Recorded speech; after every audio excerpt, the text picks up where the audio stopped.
We are live. Okay. So, good evening, everyone, and welcome to this monthly webinar on behalf of All India Ophthalmological Society Academic and Research Committee. So, every one of us have seen multiple podiums, and multiple podiums. We have seen few of the presenters always winning one or the other awards. And it's always a question why Dr. Srinivas or Aditya can make it or Sangeet can make it and why I cannot. So let us understand through this all the stalwarts who have won at various international and national podiums, various prizes. Let's learn through them what are the niche points that makes them distinct and what is that people liked in their presentations. So without much ado, can I request Dr. Srinivas Joshi, our member ARC from South, to who is the moderator for today's event and who has crafted this wonderful program for all of you to carry forward the proceedings. Srinivas. No, thank you, Chairman ARC, Dr. Prashant Bavankule, sir, our AIOS President, Dr. Partha Biswas, sir, and all the GC and the MC of AIOS. So here we are coming out with a very interesting webinar, as Dr. Prashant sir has already spoken about, is about how to make your presentations an award-winning, how to make an award-winning research work, and then beyond it, including the conferences. So we all know that the knowledge dissemination, that is the research publications, they share a valuable information. And in fact, especially the critical discussions, the publication facilitate critical discussions, enabling researchers to receive feedback and in fact refine their methodologies. Evidence-based medicine, we know that the research publications contribute to the evidence-based medical practices and shaping the future of the medicine as well, career advancement. So there are various other things which are the benefits of medical research publications. So research, I think, is always a process of seeing what everybody else has seen and thinking what no one has thought about it. And regarding the awards play a significant role in our lives. It is serving as a powerful motivator and a validator of our hard work and achievements. So here are some of the reasons why we are doing this webinar today. We have a fantastic set of panel. We have Dr. Radhika Tandon, Chief of RP Center AIMS. She'll be joining us very shortly. And we have another clinical research and the scientist, translational scientist, Dr. Rohit Shetty, sir. He is also here with us. Welcome, Dr. Rohit Shetty, sir. He has trained many fellows, who has won various awards, not just at the state or the national level, but at various international platforms under his leadership. And then we have Dr. Jitendra Jethani, and another surgeon from Gujarat. I think he's been a motivator to many pediatric, or not just pediatric ophthalmologists, but beyond that.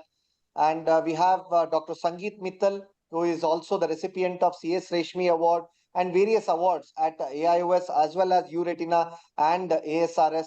And then we have Dr. Aditya Kelkar, who is the 6-time awardee of the ASRS Red Buckler Award and many other awards. We also have take this opportunity to welcome our editor, Indian Journal of Ophthalmology, Dr. Vanati Madam. So she has also, very been instrumental in making this program. Thank you, Vanti Madam, for joining us today. So without wasting much time, I think we'll move on to the talks, the speakers. Dr. Anujit Paul, who will be speaking about getting the winner, what to submit, where to submit, why it matters. So in which conferences you need to submit, where to start with, and how you need to go on and progress further.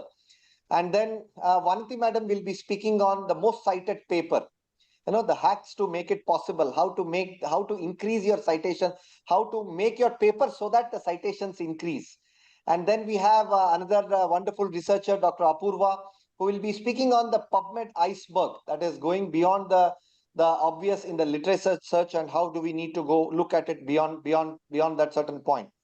And then we have Dr. Radhika Madam, one of the senior most. In fact, why I chose her for this is because she sits in most of the judging panel.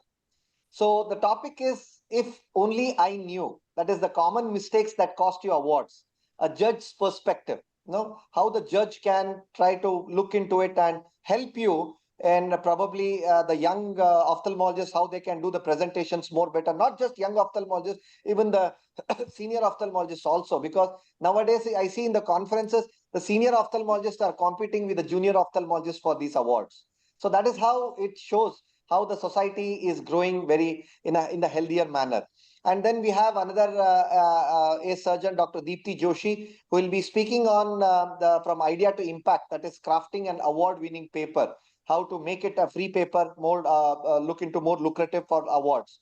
And then we have another ace surgeon, Dr. Giriraj Vibhute, who will be speaking on the visual storytelling, that is the secrets behind an award-winning video presentation.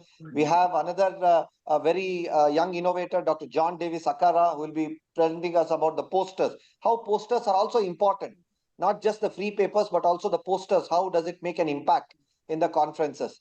And then we have another Hollywood, Sandalwood, Tollywood, whatever would you call the hero, Dr. Prasanna Ramesh Venkatesh here. So he'll be speaking us on the how the conferences as a career catalyst, how to maximize the exposure during the residency. And we end up with a very interesting talk by Dr. Samir Chowdhury, AI and I. So how the artificial intelligence, help us in making the research smarter, or the smarter research, and how it can help us in making the presentations better. So I think with this, we'll try to end up by 9 o'clock, and I request all the speakers to please stick to their time, not more than 10 minutes. Mr. Sunil from AIOS admin, he'll be helping us keeping the timekeeper so that we can have a little discussion after each talk. So thank you very much once again, elite panel, expert panel, all the speakers, and all the viewers who are viewing these videos, this presentation. And I'm sure that the ARC has more than 12,000, 13,000 views each episode. So that is how the ARC is growing very strong and strong year by year. So I now request Dr. Anujit Paul to start his first lecture. Thank you so much, Srinivas sir, and thank you, Prashant sir, as well as the entire team at ARC AIOS for this lovely opportunity and for giving me such a niche topic. Is my screen visible? No, not yet. Not yet. Just a minute. Hmm.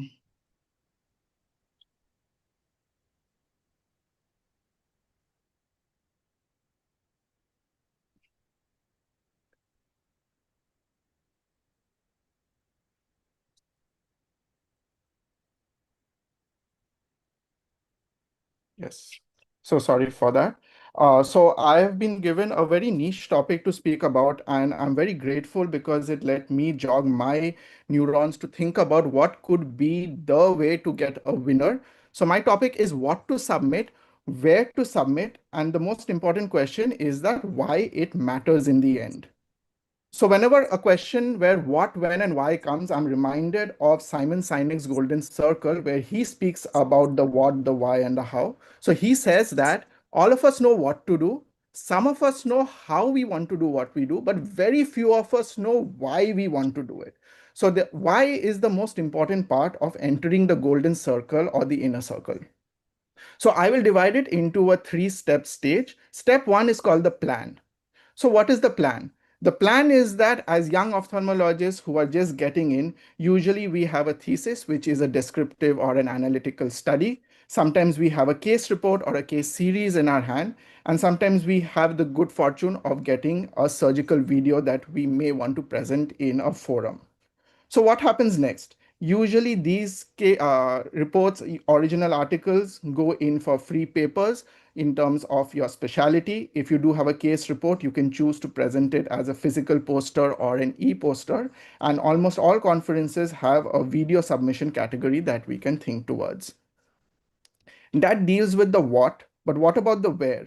The ideal place to start off is your city, national or international conferences. And another very interesting place which has gotten a lot of credit nowadays is going in for subspecialty conferences right from your early days.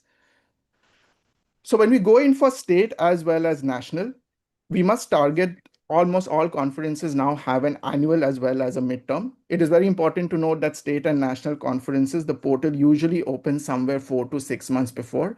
And if you are a young ophthalmologist looking at this, I've tried to put as many state conferences on the map. So you must try to become a member of your state society as well as a member of the national society. For us, it is AIOS. On the right hand side, I've placed some other subspecialty societies like the Vitreoretinal Society, the Glaucoma Society, Indian Intraocular Implant Society, the Oculoplastic Society, Cornea Society, UVITech, and our very own Young Ophthalmological Society. The ideal way is to go for your society membership, your state membership, as well as national membership to get into your what. If you're targeting international, I try to put as many places I know on the map for easy referencing. If you're targeting for the United States, so their portal usually opens 8 to 10 months before. So you have the American Academy of Ophthalmology as well as the American Society of Cataract and Refractive Surgeons. If you are looking at the EU, you have the ESCRS as well as EURETINA.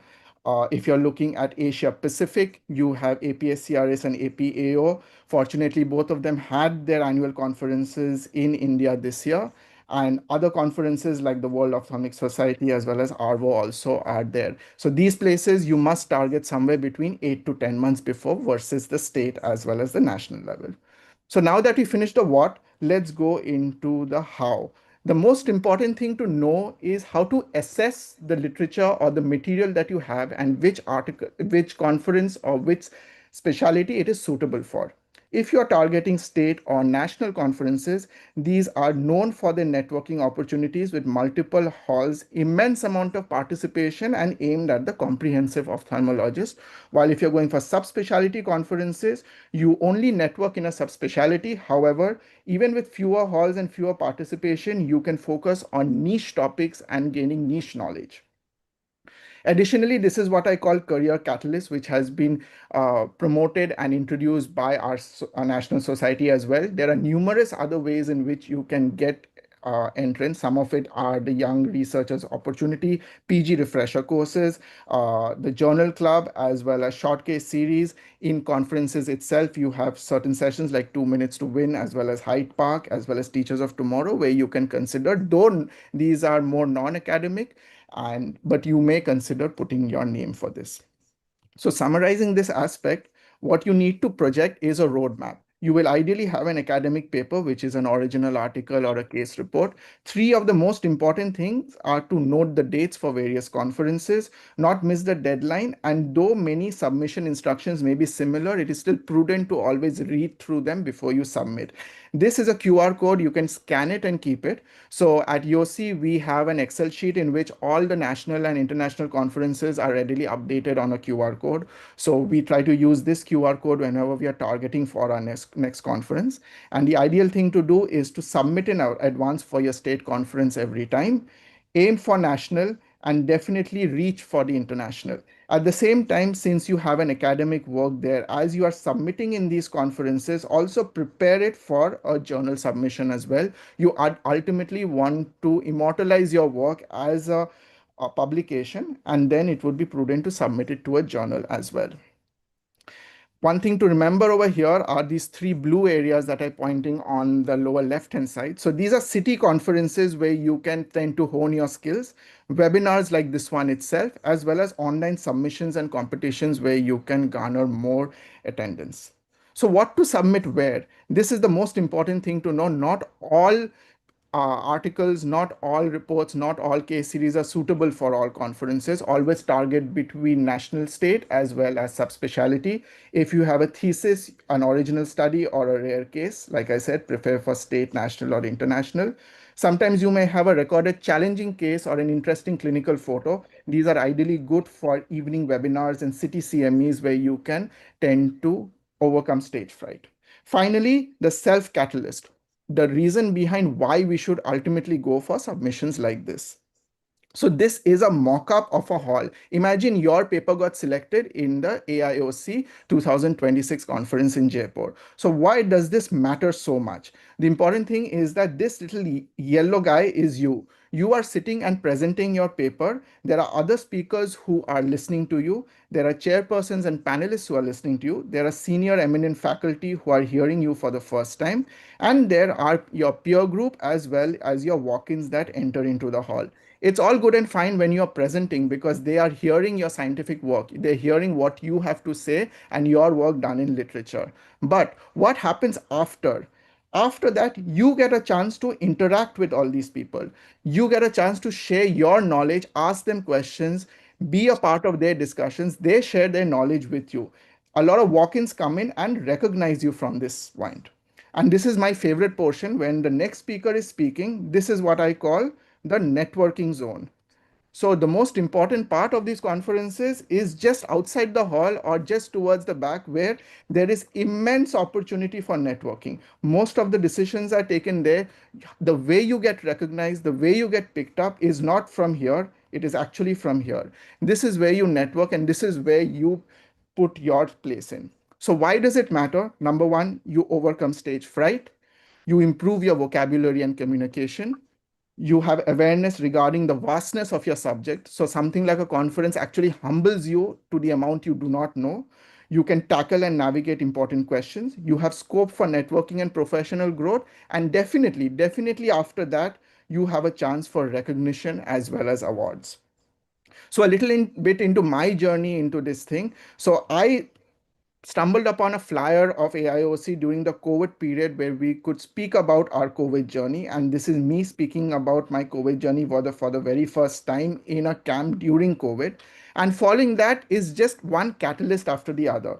APAO was held online, which I participated in, followed by a couple of state conferences as well. This led to more and more physical conferences as well as live surgeries, which I was able to be a part of. And finally, that led to more peer building. I'm grateful to my seniors who have allowed me and has graciously welcomed me. And this peer building leads to more opportunities that are beyond the scientific paper, where you act as your own catalyst going forward. So I would like to end with this picture. So this is a door. We all know that this is a door. And what is this? This is a knock on the door. So this knock will only come once in your life. You must always be ready to open this knocking door. And this was something I saw quite a while back. It is ultimately preparation that gets you an opportunity that comes as a straight line. Once you cross the sea of opportunity, some people call it luck, but it is finally how much you prepare that is what you deserve in the end. Thank you very much. Thank you, Dr. Anijit, for sticking to the time and, in fact, making a wonderful presentation in such a short span. Fantastic. Thank you. So we expert panel here. Do we have Dr. Rohit Shetty, sir? Dr. Rohit, sir? Yeah.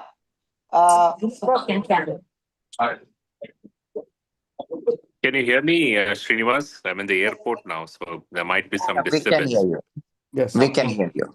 So I think one very important take-home point is, which I have learned, and I teach this to my residents, is it's not always the winner who gets a share in our rank. It's always many times the best, the best friendship or camaraderie, what you call, happens when you're not one and somebody picks up something which is interesting in your work and the collaboration starts. There are people who landed up in international fellowships because of it.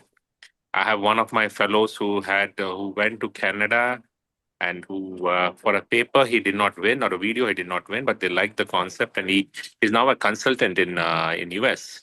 So it is very important not to just do your work and just look at whether you're won or not. I mean, there are many reasons why something wins. Maybe the judges like the concept, or it's not always that those who win, those who lost, were not really good in their concepts. It's just that that moment that is what clicked. And I think that is for me. I mean, there were a lot of take-home points from this, but for me, that's very important that you have to build the bond. You have to, especially when you go to international meeting, when you speak on something, on your concepts, keep your visiting cards ready because there are a lot of pharma companies, there are a lot of startups, there are a lot of these companies who are their medical people will be sitting. And these people will come and ask you. Many times my fellows say, sir, they asked me for my card. I didn't have my card, but I gave my number. I mean, every conference, even the ESCRS, they had 5 or 6 people and they start connecting. And they were not the ones which won, but it's just that you have to be understand that you have to build. Now that's with this international collaboration, that makes a lot of difference. It can build your career. It can build your practice. It can build your business, everything. One thing, Rohit sir, I just wanted to ask you, since you are training so many fellows, they go internationally, and I know your institution is very active in RO and make a lot of presentation. How students or the fellows or the junior ophthalmologists need to prioritize where to submit when? Because they might have a very interesting case which might be superb. They submit it to the state conference, which can be of an international material or which can be of an. So how do we prioritize where to send which paper? Because still today, if you ask me when I'm submitting video, I still do not know where to send. I think 10 times whether should I send it to the VRSI level or AIOS level or ASRS level. So how do we prioritize where to send what? See, what I realized is, I mean, there's no real golden bullet for this. You have to. It's always a trial and error. But uh, I realized that a lot of American meetings do not, especially AAO, do not take up a lot of translational science as papers and videos. Most of the time, it gets rejected because they want something which is can be replicated by a common ophthalmologist. So for example, the we won a best of best video in ESCRS, which the video was just 2.5 minutes. And we sometimes we assume that we know we need to have a longer, and the storytelling has to be longer. But sometimes if you can wrap it in 2.5 minutes, but most of these big meetings look at what can be translated to the clinical practice for a common ophthalmologist. They're not looking at people like you or people in the peak of their translational work. A person who practices in a small clinic, can he translate your work? And when you have very, very advanced work, of course, you have to really look at RO. So that's how we triage our work into different things. And only videos which can be translated, we try to put it to these meetings. So that's the simple mantra what we follow. One thing, Srinivas, is like we have to overcome submission fatigue also. Like we have to stay inspired. Even if our paper is rejected at one conference, we can go for the other one. So don't feel that it is rejected by AO and can't be working in maybe APVRS or APAO. So we have to overcome that also. Radhika madam, you're there. I think she's reaching home. Dr. Aditya Kelkar, you want to say something? Dr. Jitendra Jetani? Yeah, go ahead, Dr. Aditya. You're muted. Dr. Rohit sir has already covered, I think, Yes, most of the hello, important I'm aspects. here. Firstly, I'm driving back from hospital. I got a little delayed because there were some issues which had to be sorted. But what I'll do is like to say a few things. One important thing is that, as already has been mentioned, you need to, or the students, or the earlier career person, or whether it be a faculty, senior resident, junior resident, researcher, whoever it is, when you're submitting the work, you should always aim for an award. That will inherently make you more particular about the quality and the seriousness by which you take it. It's just that you aim for excellence, and so you curate your work accordingly, and that starts right from the beginning of the research work or the study that you are doing. Right from the beginning, you have to aim to do something meaningful, which is going to make an impact in whichever way possible. Everybody may not have the means to make a huge innovative thing globally, but even if it can impact a small aspect of patient care, be it some kind of medical therapy or a protocol or a surgical technique, whatever it is, you choose your research question or your study, choose it well with an idea that it has to make some added contribution to the current level of knowledge, whether it be cutting edge research or maybe a simple clinical application. So if you plan that correctly, then your result and outcome is automatically going to be worthy of commendation or even an award. And other thing is that I would also again encourage all the youngsters or even the senior people, that you look at ways at which your knowledge or skill, whatever it may be, is shared with a wider audience. So as Dr. Rohit said, it could even be a video. It could, some of the award-winning videos I've seen is simply to have a nice teaching module. So you can just say that, supposing you take a particular topic and say that in a capsule, I'm going to say how you're going to explain the diagnosis of keratoconus to a beginner, or a capsule as to how you're going to explain importance of wearing glasses to this or spectacles for a child with myopia. It could be anything. So choose something which is worthy in one way, and then you are talking about priorities. So if supposing you don't have something which is very cutting edge, but it may still be a message worth sharing, then look at all the categories of submissions. Sometimes they may have like a young researcher award, or it may be a first time filmmaker award, or it sometimes may be in general ophthalmology. So see what is the best fit for your submission or your application. And finally, I would also resonate, the comment made just before me resonates with me, that remain enthusiastic, don't get submission fatigue. If it hasn't been accepted somewhere, simply maybe because it's not their priority. And as in our country itself, we have many things which may not be a priority to others, but it may be a priority for our own audience, our own patients, our own platforms. So then there are many good Indian sort of conferences or journals and all, and nothing wrong with submitting there and getting an award at those platforms as well. So aim to do good work. Share it with a wider audience, because if you don't share it, it just remains with you or with a small circle around you.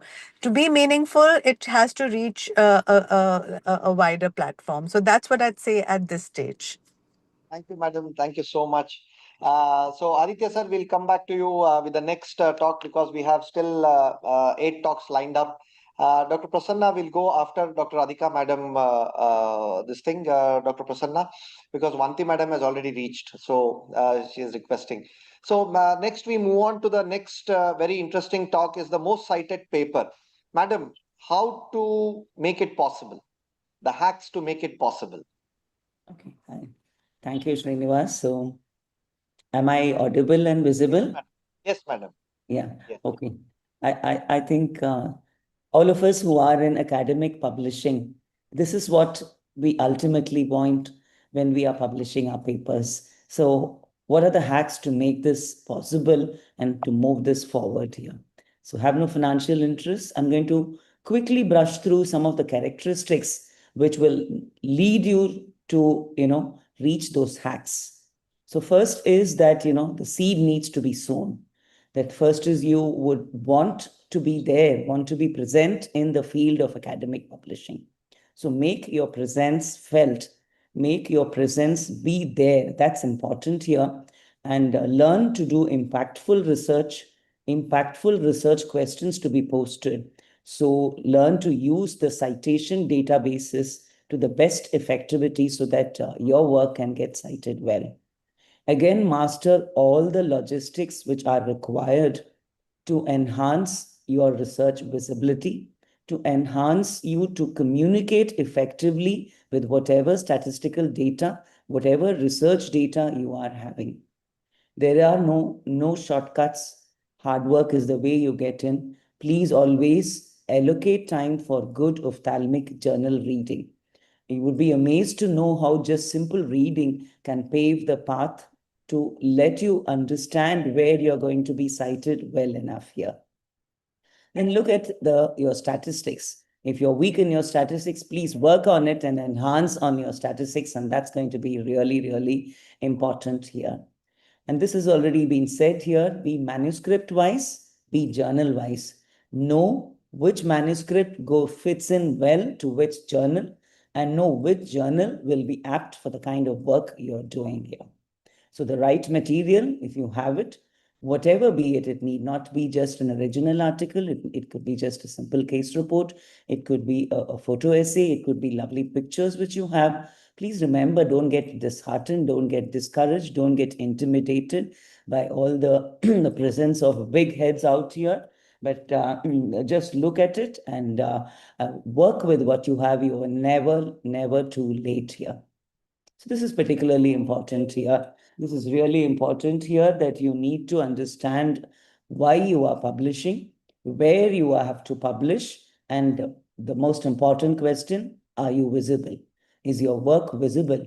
And is your work credible enough to gain visibility? I think that's the niche question here. And please do not disregard early career publishing. I think it is a continuous learning as we grow up the ladder, and all the speakers before me emphasize this. So do not place diminutive importance to all the lesser journals which are present, whether be it national or international, because in every way it teaches you to enhance what you are learning. I think a lot to be said on self-motivation, on teaching, teaching yourselves, interacting with your peers, teaching with your journeyers, all the nitty-gritties you need. But I think I will just take you on to what you need to know: the awareness, the required consents, the requisite permissions, good publishing practices, needs maximal emphasis, and appropriate statistical applications. This is a process of continued evolution. So how do I get my paper most cited? How do I get your paper most cited? Well, then identify the hot topics, the subjects of recent interest. You will need to follow, and this only happens if you are constantly in the field of academic publishing, if you're constantly really watching what's happening in your field. So you need to be present, and you need to be vigilant, and you need to be watching. Always adopt a robust methodology here.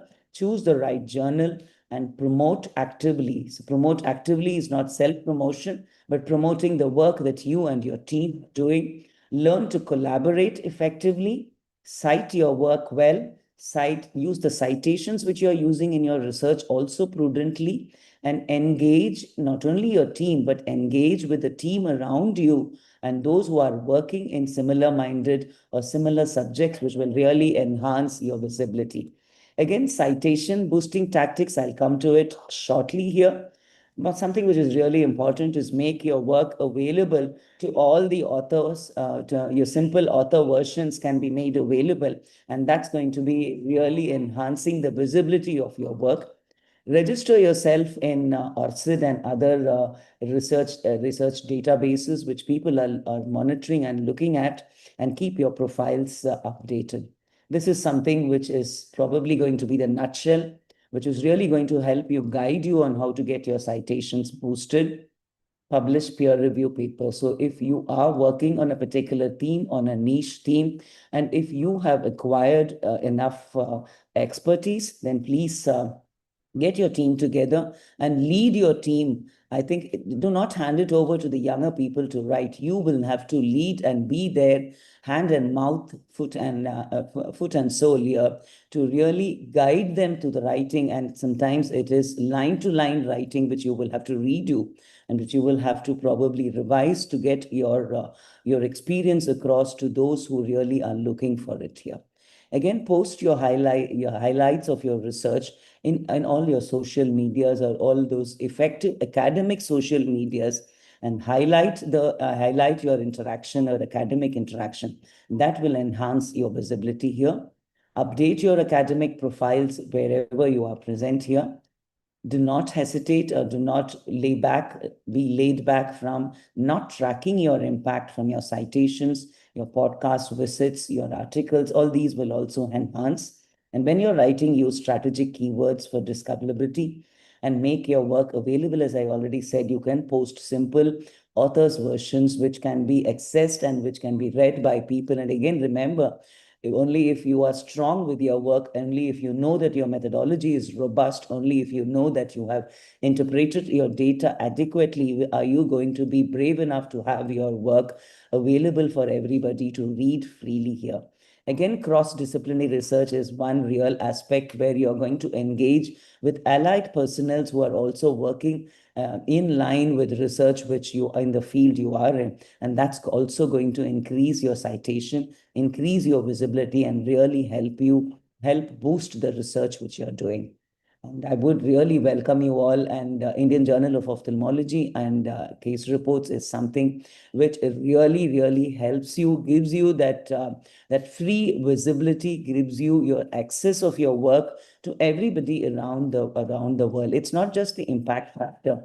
And as Dr. Radhika rightly said here, some issues are particularly more pertinent to the region you are hailing from, and always endeavor to place your country more important than international countries here, and make your work visible where people are going to really place more value for your work than chasing the foreigners for your work to get your work recognized. I think I'll close with this and wish you all a very happy academic publishing. Thank you again for the opportunity, and I'll be happy to help anybody in my capacity to help you come forward and boost your citations. Thank you so much. Fantastic. Thank you, madam. That was such a nice, we were trying to bring out all the points in just 8 to 10 minutes. That was really wonderful. And, as a part of ARC YouTube channel, we are going to make a short videos of each of these presentations and then try to circulate it in our ARC channel. Thank you very much, madam. So I'll just open it to our expert panel. Dr. Rohit, sir, are you there? He was in the airport. I just appreciate you. So, as Madam said, sir, a few points. One is, Madam said, is do it in the reputable journals, relevant, trending, and interesting topics. Choose that kind of things. Yes. Then collaborate and network with the researchers. That is also very important. And what I see now is, sir, the trending is the multi-author or the multi-institutional papers usually gets higher citations. Correct me if I'm wrong. And then coming to this promotion and networking, that is not just uploading on the Instagram or the Facebook, but also on the academic social platforms like, the ResearchGate, academia.edu, or LinkedIn, or various other platforms. So does this all help in increasing the citations of your own paper? Rohit, sir. They may not help you to increase your citations, but what will help you is, see, these are academic platforms where like-minded people, for example, you're working on, say, a microneuroma in cornea. I mean, it's a very small group of people working on it. So when you publish some work, that small community of people will get into your note. The same people are going to be your reviewers for your next paper. So they'll, wait for it. And the most important thing about publishing is you have to feel the pulse of what is happening in the world. And your publication, see, for example, I remember this just when the COVID started. It was in the March, and we decided let's write a review article on all the treatment modalities. That was just 1 month after the COVID had hit, and we were on lockdown. So we wrote this article, and it was published in IGO. And the first time we realized it was not ophthalmology related; it's a general everything. We just compiled everything, whatever we could get in the internet. And what we got was, it became the top 10 trending papers in the PubMed, which itself is a very, very big thing because it's not just ophthalmology. And it lasted for 3 weeks. And Dr. Santosh Sharnawa was the editor, and he sent a message to us. So what it taught us is, you have to pick up the aroma before it becomes the smell to the world. I mean, you have to be very quick. There's some areas, for example, now the trending is, let's look at GLP-1, agonists and your Ozempics and these things. So if you work on something like this, or you work on some new, recreational drug causing something, there's so many areas of things. One of the biggest mistake is we start looking at a particular topic when it's already beaten to dust. Every journal has used it, and you submit.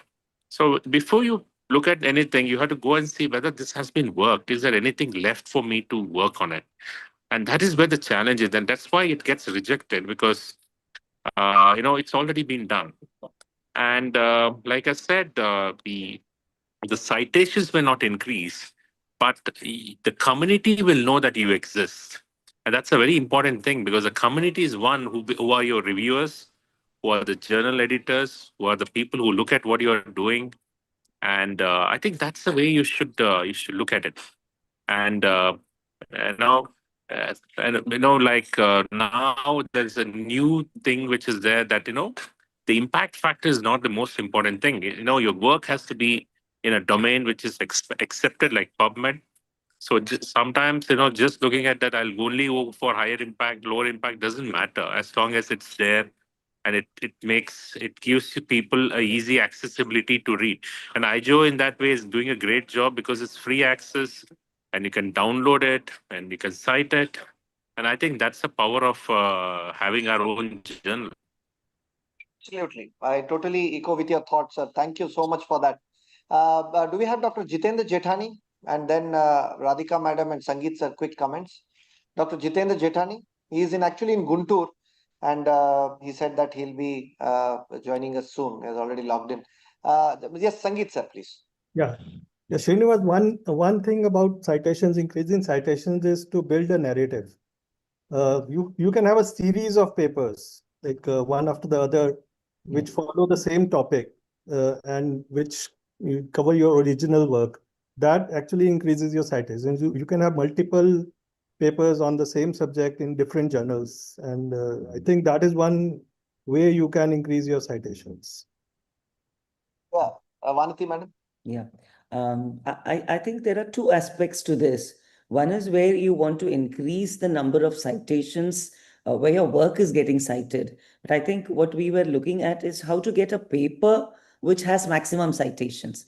For example, if our paper on graft rejection, corneal graft rejection, is something which is so comprehensive in review, and it's something like when anybody starts writing on the subject of corneal rejection, they cannot pass on. It's always cited in every introduction on a subject which is written about. Similarly, when you talk about pediatric keratoplasty, the work is so pivotal here. So that is one thing which you read. Again, what Dr. Sangeet Mittal is again saying is, again, we have a series of work on ocular GVHD.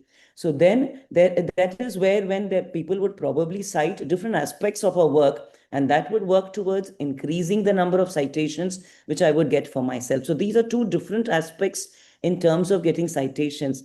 But as Dr. Rohit rightly pointed out, see, now we are all out of COVID. We are 5 years out of COVID. So anything written out of COVID is going to become redundant. So if a reviewer looks at something written on COVID, they're going to be an outright rejection on for that. So what's coming in right now?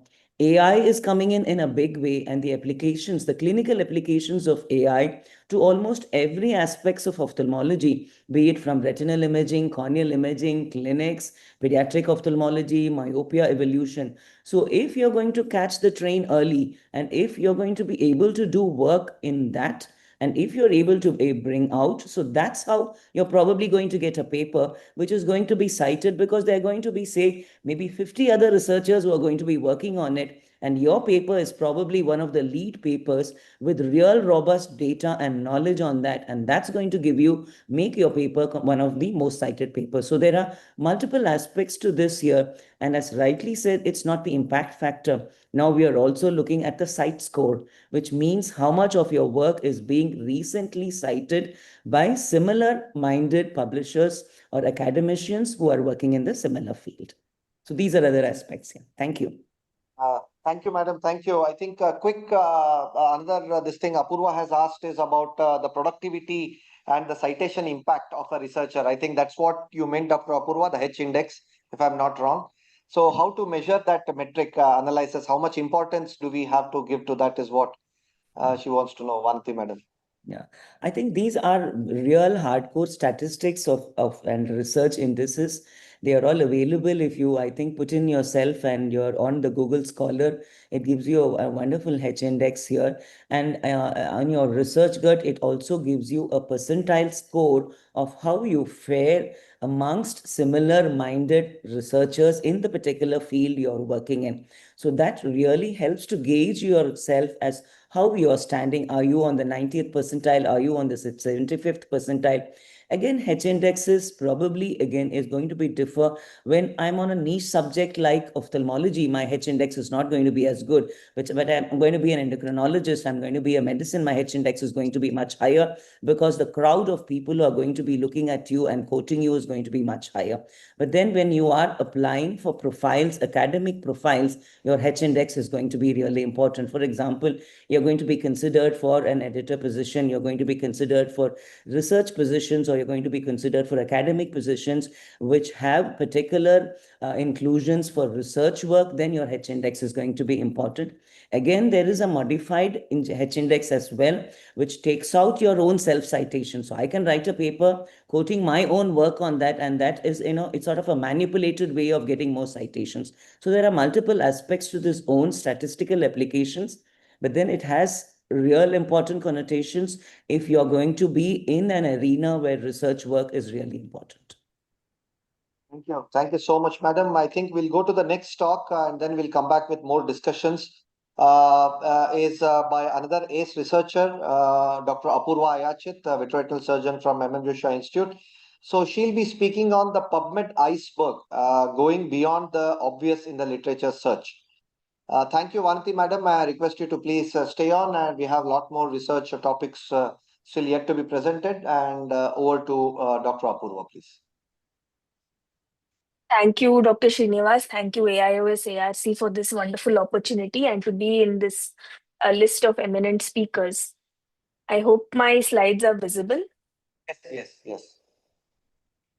So today I'm going to be speaking about PubMed search. Why do we need to do a literature search? It is to find high quality articles to answer specific research questions, to find out what has been published, lest we end up researching on the same topic and becoming redundant, as was being said by the panelists and speakers before me. And of course, for any manuscript, an in-depth discussion section is required, which really stands out and makes your paper that much more special, for which we need to read hundreds of articles sometimes. So how do we do a literature search? So PubMed is the most important database. It is the largest database, and it is the most authentic database as far as clinical research is concerned, and it is our go-to website for finding all things clinical research. So PubMed is very different from, say, a Google search or, say, any other search that you would like to do. Maybe even AI. PubMed is very different. PubMed actually operates with Boolean operators. There are some hacks on how to search in PubMed. Let's look at them one by one. This is going to be the overview of my talk. What is nesting? What is truncation? What are field tags? And what are filters? These are PubMed lingo, which I hopefully will be making easier for you as we go through this presentation. So I'll dive straight into an example. This is my research question. Say, does addition of photodynamic therapy to anti-VEGF treatment reduce the risk of recurrence in polypoidal choroidal vasculopathy? Sorry, Apurva, So what? Sorry to interrupt you. Your slides are, I think, not moving. Did you shift to the next slide? Now? No, your slides are not moving. Oh, okay. I think, have the organizers paused my screen sharing because it says it's paused? No, Sunil, yeah, you can reshare it again, please. Strange. Give me a second, please. I don't know why this happened. Okay. Yeah. Right. Okay. This is my I don't know if you saw this slide, but let's see it again. Does addition of photodynamic therapy to anti-VEGF treatment regimen reduce the risk of recurrences in PCV? So there are 4 components to this research question. The first is the pathology, PCV. Second component is anti-VEGF. Third is the addition of photodynamic therapy to anti-VEGF. That is my third component of the research question. Fourth is the impact on recurrences. So this is for some, 1 second, sir. There is for some reason, yeah. Okay, so now let's look at my research question and put it in PubMed. So let's look at Boolean operators. So PubMed uses and, or, and not. And these words must be capitalized, otherwise they're automatically replaced by and. For example, cats or dogs, the or in this will be replaced by and. Let's look at this Venn diagram. Now, when I put my components in a Venn diagram, this is PCV, this is anti-VEGF, and this is photodynamic therapy. And is an intersection of all the 3. So when I put that in my PubMed, it reveals almost 1,466 results. So I'm not going to be able to sift through this. It is not possible for me. So how do I refine it? I put polypoidal choroidal vasculopathy and anti-VEGF agents, and it gives me 76 results. When I put the third one and photodynamic therapy, it gives me only 47 results, which is a much more doable search. Now, what does not do? Now, when I put this Venn diagram and I say polypoidal choroidal vasculopathy, but I don't want to look at anti-VEGFs, then I put not. So it shows me only PCV with no mention of anti-VEGF. And what about or? So if I put PCV or anti-VEGF or PDT, it shows me a very wide range of articles that involves anything out of these 3. So let's look at synonymous terms. Now, anti-VEGF treatments may be being referred to by various authors as VEGF inhibitors or angiogenesis inhibitors or something else. Now, PubMed calls these mesh terms. So Medline articles, that is all articles that are in PubMed, have a controlled vocabulary and they're tagged with specific subject headings. So let's look at anti-VEGF. Now, when I put in anti-VEGF in PubMed, let me go to some articles on anti-VEGF, and I scroll down in this article and I find these mesh terms. Now let me choose angiogenesis inhibitors and go to the mesh database. I'm using the search in mesh database here, and I add it to my PubMed search builder. Let me use another mesh term, VEGF antagonists and inhibitors, and that also I'll check it here and add to my search builder over here. So now, when I put my anti-VEGF or VEGF-A in my PubMed search, I have also put mesh terms in my search prompt so that it includes other mesh terms as well. So it will include articles which don't refer to anti-VEGFs as anti-VEGFs, but also use the words angiogenesis inhibitor. So it increases my whatever it throws up as a search result, it will increase the number of articles. So whenever you use multi-word phrases, for example, anti-VEGF treatments or VEGF inhibitor, there are 2 words in this. So you have to use quotes for these 2 words so that PubMed knows that this is one term that you're searching. Otherwise, it will look at all articles that says angiogenesis, all articles that say inhibitors also. So you have to make it one term by using quotes. So this is how you build a search using mesh terms. Now, does addition of photodynamic therapy to anti-VEGF regimen reduce the risk of recurrences in PCV? PCV, another mesh term I have used here is choroid diseases / diagnosis, or so this term, that is a mesh term, or the original search word, anti-VEGF or another mesh term, or this other mesh term, photodynamic therapy or verteporfin blah blah mesh term, or verteporfin etc. mesh term. So these are what I mean by mesh terms. And always remember that when we put these together, when we put mesh terms together, we put square brackets around the word mesh, and we put these simple brackets for each term. So this is my final prompt to put in the search builder on PubMed. look at this. I have used photodynamic therapy or this mesh term, and I have written in bracket that it is a mesh term, or this particular prompt, and anti-VEGF or these two, and the third component of my research question.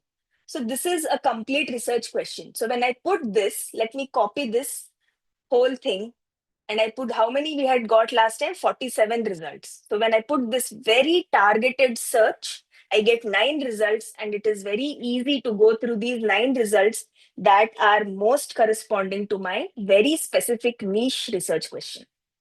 So to summarize, take these steps. You add in similar terms, place an or between them using the mesh database, group the or terms in brackets, put double quotes around multi-word phrases. So let's look at truncation next. Truncation is basically, let's look at this research question. Does mobile phone use increase the risk of myopia in children? So if I say mobile phones, multi-word, so put quotation marks, and children and myopia, I get 2 results. That's not much. But what is truncation? Truncation, what it does is basically when you have an asterisk at the end of the word, because after that particular phrase, there are many other possibilities. Mobile phone, phone can be phones. Child asterisk, child can be children or childhood.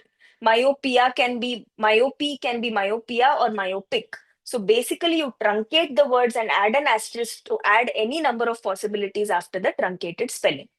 So now when I put it like this, mobile phone asterisk or smartphone asterisk or cell phone asterisk and child and myopia. Now look at this.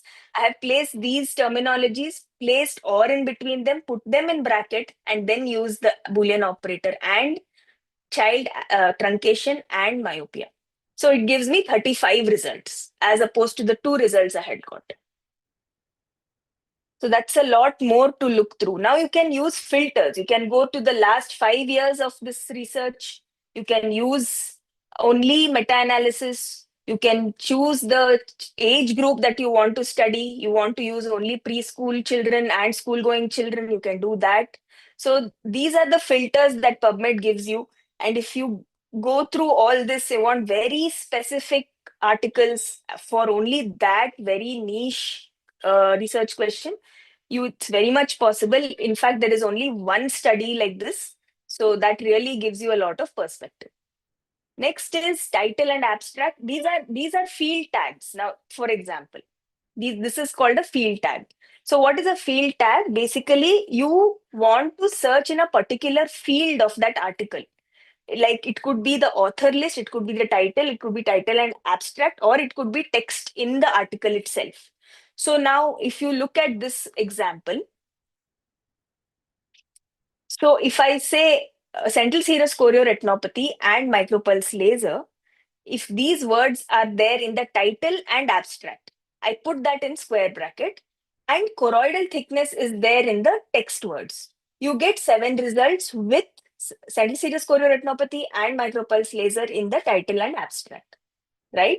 So this is an example. Now let's look at this. I typed in, for example, penetrating keratoplasty and India. It gave me 655 results. Now, ma'am, Dr. Vanati was talking about graft versus host disease, or her article on graft rejection. So I'm trying to remember which was that article by Dr. Vanati which she was talking about, and I want to find it on PubMed. Now, if I do a Google search, I'll be lost. So what I can do is I can just type penetrating keratoplasty and Vanati M and put that in square bracket as author, because Vanati M is author. So that's a field tag. Now I get all the results of this particular search, and there are 27. So ma'am has about 27 articles, and it's very easy to go through 27 articles instead of 655. So this is an example. And then we have something called clinical queries at the bottom of PubMed, the page that it takes us to. The bottom, there is clinical queries. Now you put in something, central serous chorioretinopathy. Now look at the beauty of clinical queries. It gives you 3 columns. One is clinical study categories. One is systematic reviews on that topic and the genetics in that topic. Now, even in that, there are etiologies. Like there are categories like etiology, therapy, or it could be broad or it could be narrow, like diagnosis, therapy, prognosis, clinical prediction guidelines. So you can literally go through each category for whatever you want to search for in clinical queries. So this is my summary. We learnt about and, or, and not Boolean operators. You have to group multi-word phrases. For example, put two words in quotes to denote that it is one. You have to put or between mesh terms and whole bracket them like algebra, like we used to do in school. You should truncate words so that you get more number of possible endings to that word. And you can add field tags for author, title, abstract, text words. And you can add filters also, like you want article type, age, sex, publication year, and so on. So that's the end of my talk. I hope it helped people. PubMed is not easy, but it is not difficult either. So thank you so much again for this opportunity. Yeah, Purva, thank you so much. I think we need to go with your presentation over and over again to understand all these. And I totally agree with you that definitely it's not that easy because of the use of the Boolean operators and usage of the mesh terms. But I think you can just stop the screen share. And Vanti madam is here, and Radhika madam is also here. Sangeet sir is here. No, I So, have stopped, right? Yeah. no, not Huh. yet. It is still seen. So, yeah, you can stop it. No, I Madam, have stopped. it is still showing up.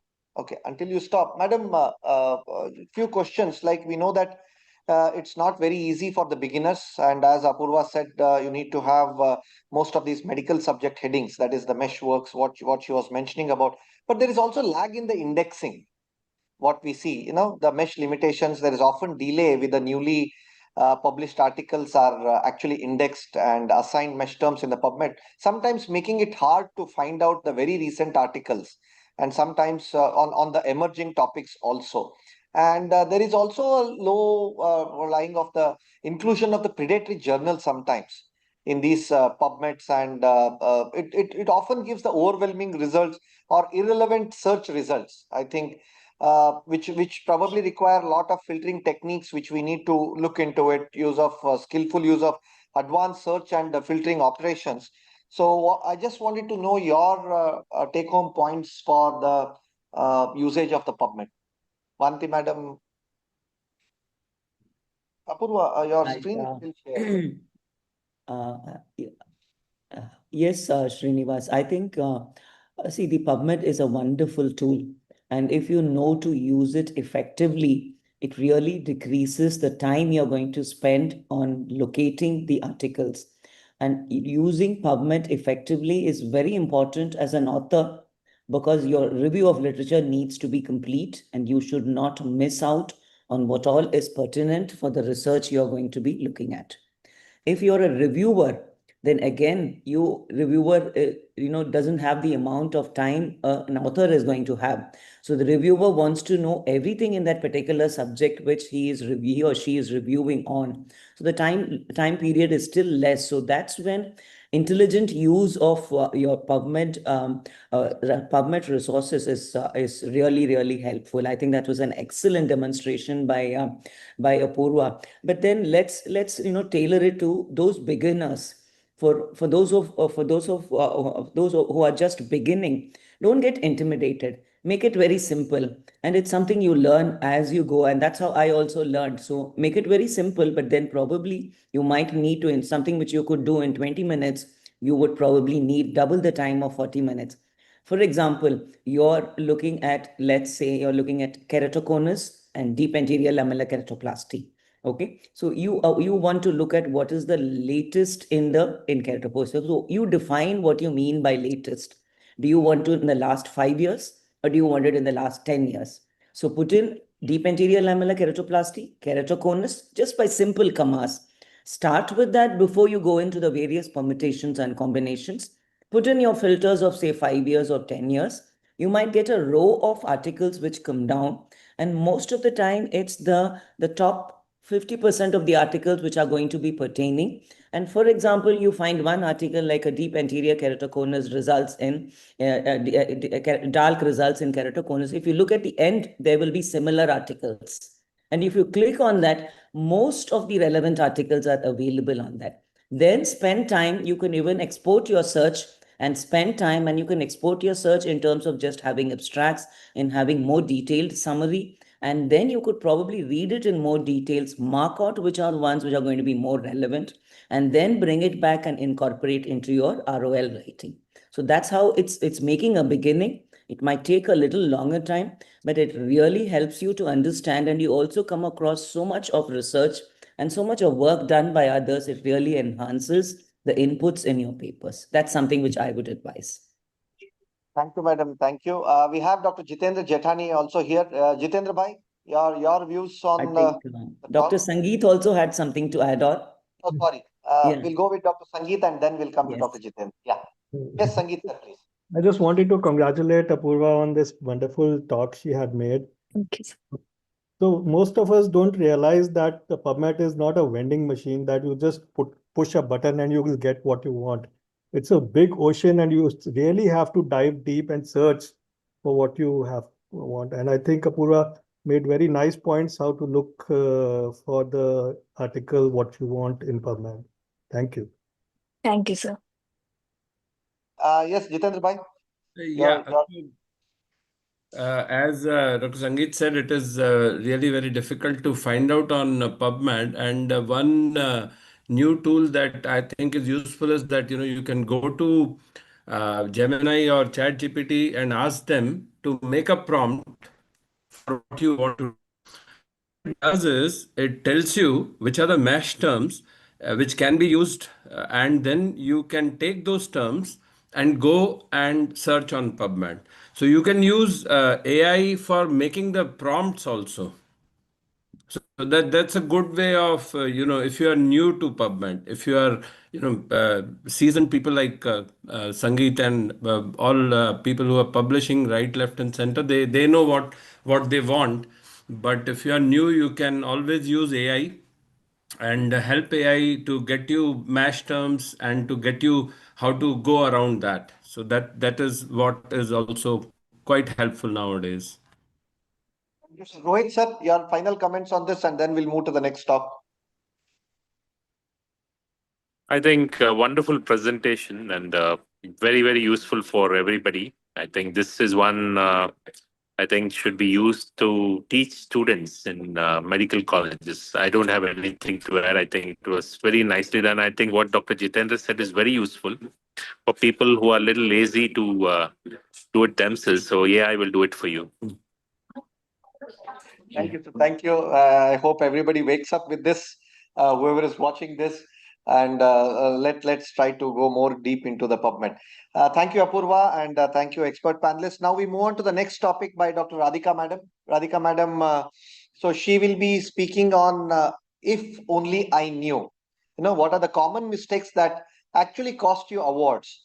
So we would like to know what's the judge's perspective, Madam. Yes. So firstly, I'd like to congratulate you and AIOS ARC for having put together this webinar. I had some feedback from many people that they're quite excited about this topic and they were really looking forward to this session. So it's a little different from normal and, that's a very good initiative. Now, from a judge's perspective, yes, I have had the opportunity to be a judge on several platforms. And it's good to share a little bit from the judge's perspective so that the student or whoever the researcher is or whoever the candidate is who is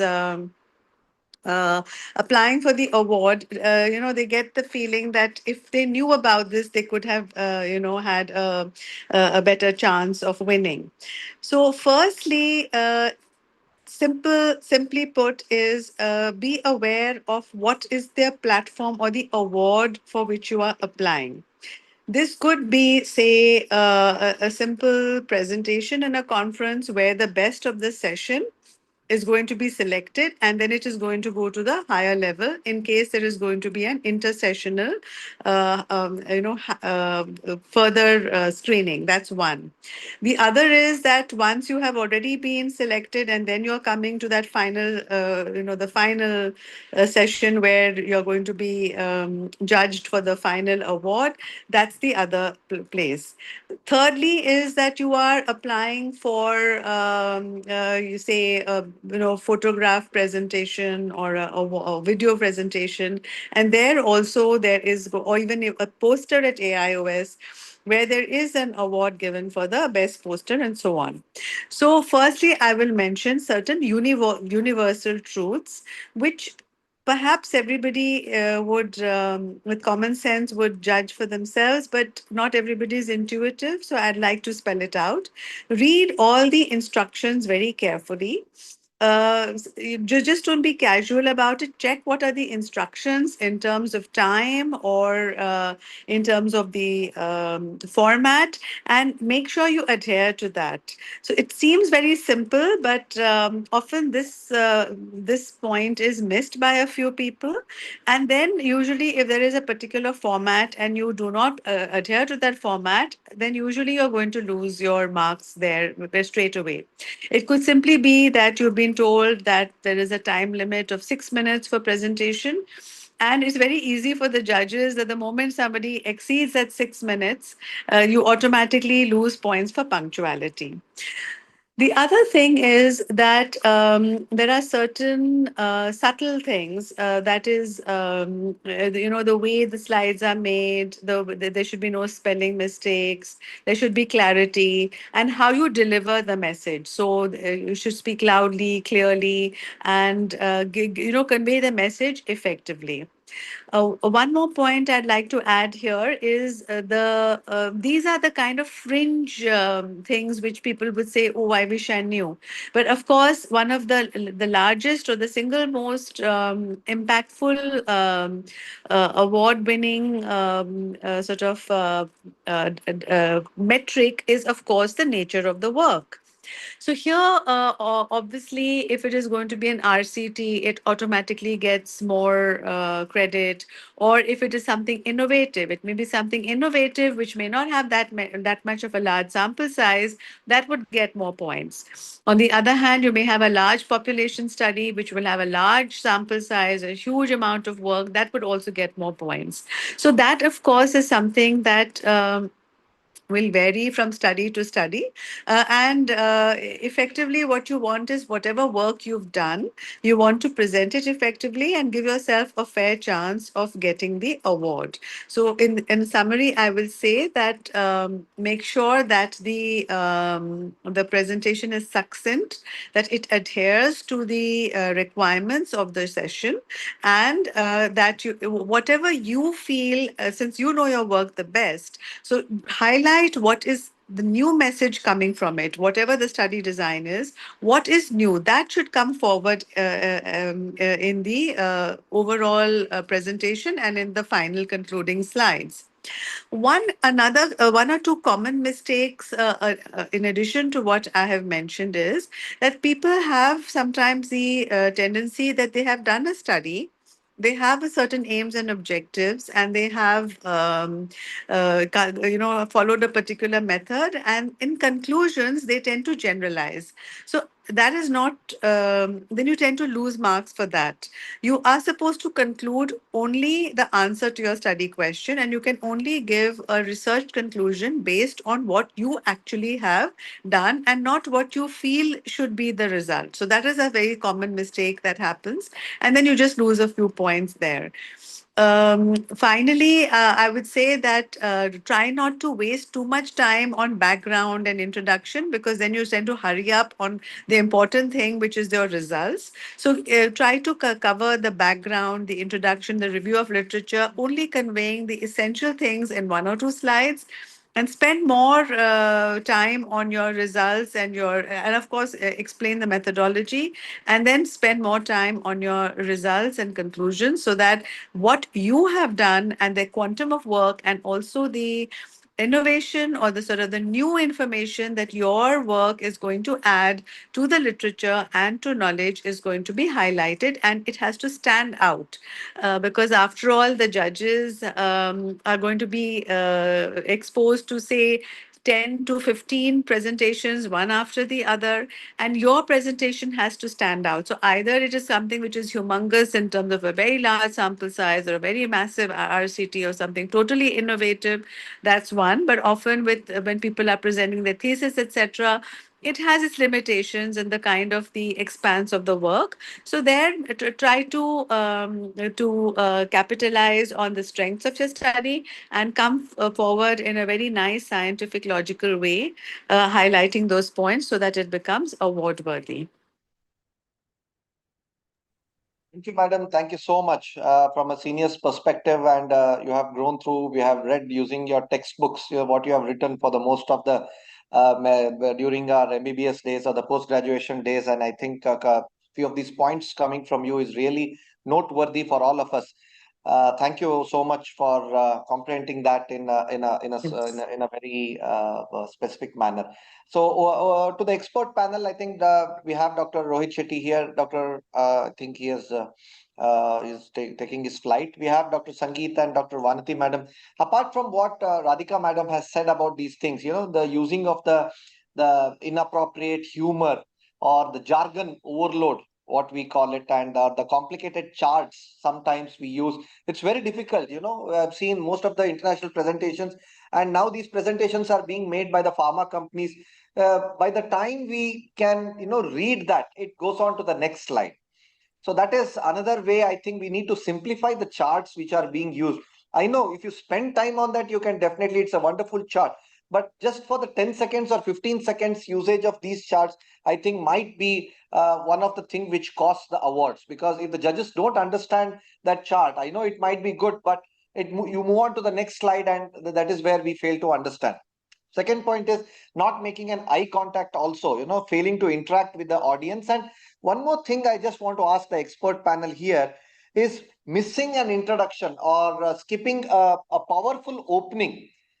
Can that also be a chance that costs the award? So how important it is directly telling that, okay, I am so and so trying to go on this presentation and have no financial disclosures. So then they start with the introduction rather than making a powerful impact presentation and then coming to why am I presenting this presentation? Does that really make an impact? Jitendra sir and Sangeet sir, please. So, yeah, you want to go first, Sangeet? It's okay. Yeah. So my couple of points I just wanted to make. You are absolutely right. You have to, at the end of the day, judges, as madam said, that they would be listening 15 to 20 presentations. So, you have to, first of all, get them into what you want. What you want to tell. You are going to tell a story. So you have to get their attention, first of all, what is going on. The second most important thing I feel is a lot of times what happens is that we are so sure about ourselves, and because we have made that presentation, we are so sure that we are going to do wonders. We don't practice it. So a couple of things that now with nowadays you have Zoom, you have PowerPoint, you can actually record the presentation, you can listen it back. You can present in front of your friends or mentors. You can record, listen to it where you are. Which are the charts that you also cannot understand in those 5 seconds. You can go back, make them simple, make a couple of more slides, and most important, once you are pretty sure, you are very relaxed when you are presenting. If you're not really sure of how the flow is, which slide will come next, you yourself fumble and you waste valuable time and you don't get the attention of the judges. So these are few things I think that should help. Yeah. Dr. Aditya, after Dr. Sangeet. Yeah, thanks, Srinivas. I think, again, it's just like fighting a case as the lawyers fight in front of a judge. So your first impression, builds your case, and your closing statement also has to be powerful. That when you finish your case, it has to be powerful so that it makes a lasting impact on the judge who is going to again give you the marks at that time. Also, as you said, it has to be the substance has to be clear. It has to be simple, and moreover, it has to be authentic and an original work. That will give you more points rather than presenting something which has already been done. And also, don't make overstated claims. Don't make claims which are very big, which you don't know will fall overhead. And you have to be humble also. You have to clearly state your limitations, your complications, which you had encountered during the procedure. And as Dr. Jithani also said, you have to practice. I call this as a mirror test. You just present and you just think that if you were the judge, would you be able to understand what you are presenting? Does it feel real, and do you believe it? And that if you think that you pass that mirror test, then I think it will make a good presentation. Fantastic. Thank you. Last words from Dr. Vanti, madam, and then we'll move on to the next presentation. Yes, I think Srinivas, much has been said on this, but something which I really like to say is the speaker should also learn to speak confidently. They should make their presence quite assertive with a lot of acknowledgement to the seniors who are there, and speak with respect and regard. Be appropriately dressed for the situation. Be comfortably dressed in what is going to, take their minds off of what they're wearing. And again, don't spend too much time. If you're talking about a new medication, for example, fungal keratitis, you do not need to spend 1 minute talking about fungal keratitis.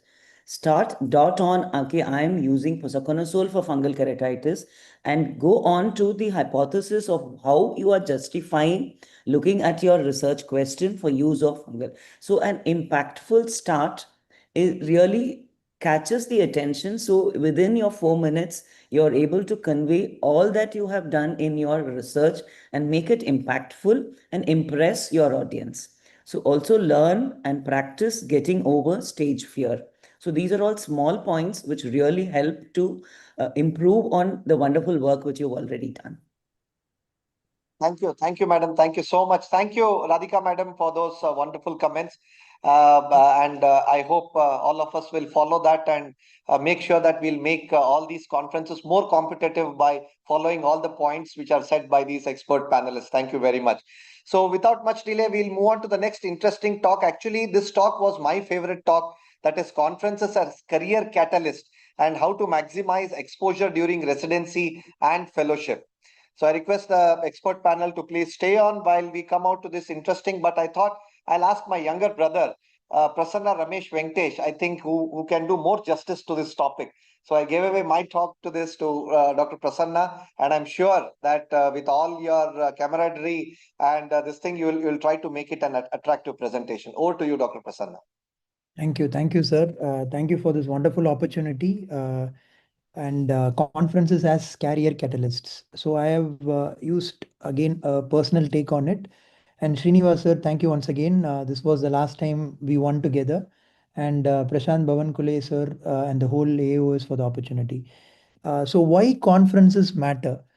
Exposure to latest research, technology and innovations, and keeping in alignment with the topic as a young ophthalmologist, as a researcher, or as a neophyte who enters ophthalmology as a resident or as a fellow.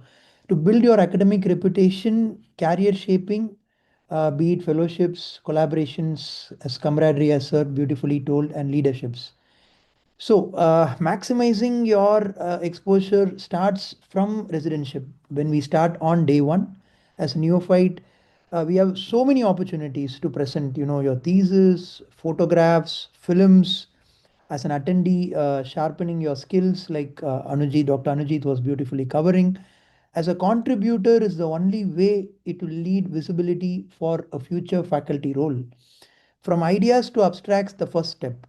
So that is very important because your abstracts will be the way forward, and you need to jot down your deadlines in your mind and diversify your topics. Apart from clinical, we have surgical innovations, AI, pedagogy, case reports, and see what is the strength of your institute that you are doing, and target both local as well as international meetings. Keep the standard a bit high. And these are some of the gradients in which you can actually target oral presentation, be it free papers or rapid fire, competitive sessions, we have quizzes, photographs, posters are e-posters and physical.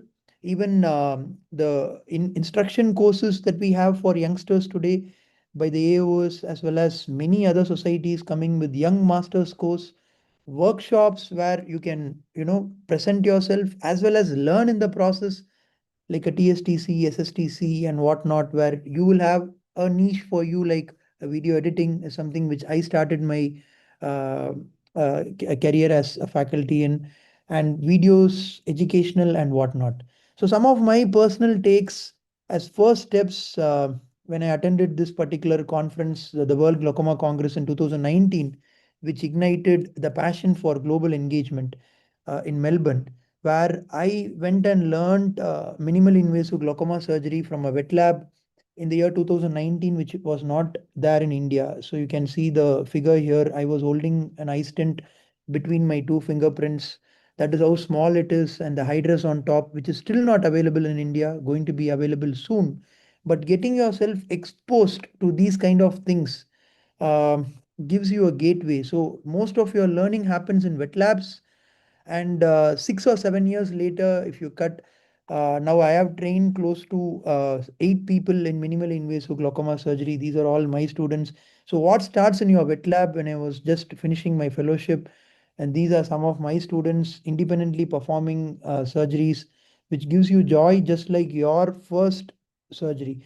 So if you are able to invest on day one into you learning skills, you will be able to impart these skills such as KDB, Bang, iStent Inject, W, ECP, and whatnot. And cross-border training as well. Will people will come to you, and it all starts in your learning. And this is Dr. Pushpa Raman from the Malaysian Glaucoma Society, who recently came to me for training. Another very important aspect when you are a resident or a fellow is travel grant. Travel grant is one of the most important ways to build credibility, because it is like a ticket which will leave you after 40 years of age. So you can get world class exposure with monetary support, free registration for conferences, and it will also leave you an impact on the podium where you get awarded. So these are some of my own personal experiences where I have won the travel grant in the AOS for attending conferences when I'm still a YO here. And you receive grants, and there you go there, and in those conferences you get a chance to get recognized, like winning awards in APAO, where AOS was able to fund my travel. And it will open doors, build visibility, create connections, the connections that you create, which will shape your journey, and it will propel you to move more forward. So I was lucky to win back-to-back travel grants in the World Glaucoma Congress. And the point which is very important here is it not only waives off your registration fee, which is again a very huge amount, it will also give you, for example, 1,000 euros. And the reason or the idea how you can win is it's your abstract. Your abstract has to score well. So not only it gets selected, you will be eligible for the grants. And this was my World Glaucoma Congress in Italy. And there are other grants which you can tap, which will leave a mark on your journey, is your housing grants in ASCRS, where you can see for 5 days, I had a grant this year, and you get to stay in one of the best hotels for your work if it speaks, and you can check out with $0 in a star hotel. So that is again possible. Again, this was my recent travel grant in the World Glaucoma Congress in Hawaii. So it just keeps going. You just need to keep a tap of it. And this is the recent Chin Chin Pan Yo grant. Name grants are there for young ophthalmologists, residents, and fellows. You can travel all around the country, the district, and the globe, representing the country at multiple platforms with these grants. And create platforms for film festivals, photos, exhibitions, workshops. Multiply your way of approach. Don't think unidirectional. Think, where can I present my film? Where can I present a novel photograph such as a congenital ectropia on UVA that you are seeing? How can I align it, in a collaged manner, presenting it in AP, OIS, ophthalmic imaging competitions, and getting a recognition where you again get incentivized, where you get tickets to the cultural event, which is close to 30 US dollars, and you can also win a cash prize in the APAO, APOIS competition, and also get recognized in the process with this kind of media mice, where I was recognized by 50 group of people in ASCRS and the 20 group of people in APGC. So These are motivations for you as a resident. You get access to smartphone, which gives you a lot of photographs, videos in your smartphone. Convert this into concepts, photos, videos, push them, and then present it in your state conferences. Aim for named awards, such as, my personal experience was winning the V. Velayudham Award and the Professor C.P. Gupta Award in TNOA this year, which is one of the most prestigious named awards. Aim in regional conferences where national or international faculty comes. Like, for example, Dr. Aik was part of IRSI 2024. So plan your conferences, hit big in those conferences, cultivate your networking there, which is happening in Chennai, for people who feel it's very difficult to travel. As a resident and fellow, make your mark in these conferences. And when a supranational conference comes to our country, like the APAO, try to make it big. And, I was lucky to be part of multiple awards in the APAO this year as well, to make a mark on, as Srinivas sir told, award really gives you the acknowledgement and the motivation to go forward and hit yourself in multiple facets, cases, videos, free papers, wet labs, and put yourself into wet labs, train people even when you're young, like the tech part, which really got me into TSTC or DSTC. And you would never know, you will be on the other side in a national conference like a World Glaucoma Congress, where I am now a trainer, thanks to Dr. Tanuj Dada sir for giving this opportunity. People identify this. So from concepts to Congress, hit multi-directional, and that is the way forward. Don't focus on only one. Take your films, photos, and you may never know, where you may able to win a grand prize like this video here, where I was able to not only win, I was able to acknowledge my mentor, Dr. Satyan, on the podium, who has given me lots in the field of glaucoma. And these really gives you a lot of motivation to keep moving forward. And even educational videos. Educational videos is one important facet where anybody can make an educational video for which you win the grand prize. At least it happened to me, and I was able to get my mentor along with me. So, to summarize again, my dear friends, the CME credit points are very important. Building a personal branding is very important. Visibility, like when you travel, you meet people like Professor Ong Tin, where I was able to get connected with him. You not only go for congresses, Anujit beautifully showed a networking launch where after the talk, you come out and connect with them, show all your work that you are doing, interact with people, try to make your presentation live demonstration like the one that I have done. I'm showing it here in the smartphone, that engage people, show what you are, pitch yourself, use the podium as an opportunity, and you will see that soon people citing your work, where I was lucky to have my work cited by Stalwart Glaucoma Symposium. And these are some of the memories I fondly cherish. And you get to network with a lot of global leaders, and soon you will be able to publish with them, like the chapter that I published, and you get the spotlight, which is just around the corner. You need to keep consistent and make sure you project yourself, your digital footprint. So these were some of my footprint that I do after the conference is over. I just post on my achievements online in my own social media channel, Instagram, LinkedIn, Facebook, and I think each one of us will be having our own digital footprint. And aim for grants, aim for hackathons. Like I recently was able to win the 5,000 US dollar grant for my innovation from Trichy to LA. That's what I labeled it. And any product or any innovation that you have, don't stop it at the district level, aim for the globe. And this was one of my recent competitions where any young ophthalmologist less than 40, a resident or a fellow, can participate, and you can make it big with your idea. So the globe is yours, the path is yours. You can make a niche. It is just consistency and identifying what you are capable of. And these are summary of some of the awards and the grants and the impacts that I was able to make in the last 7, 8 years, starting from fellow. And don't miss any opportunity to, show the other facets as well.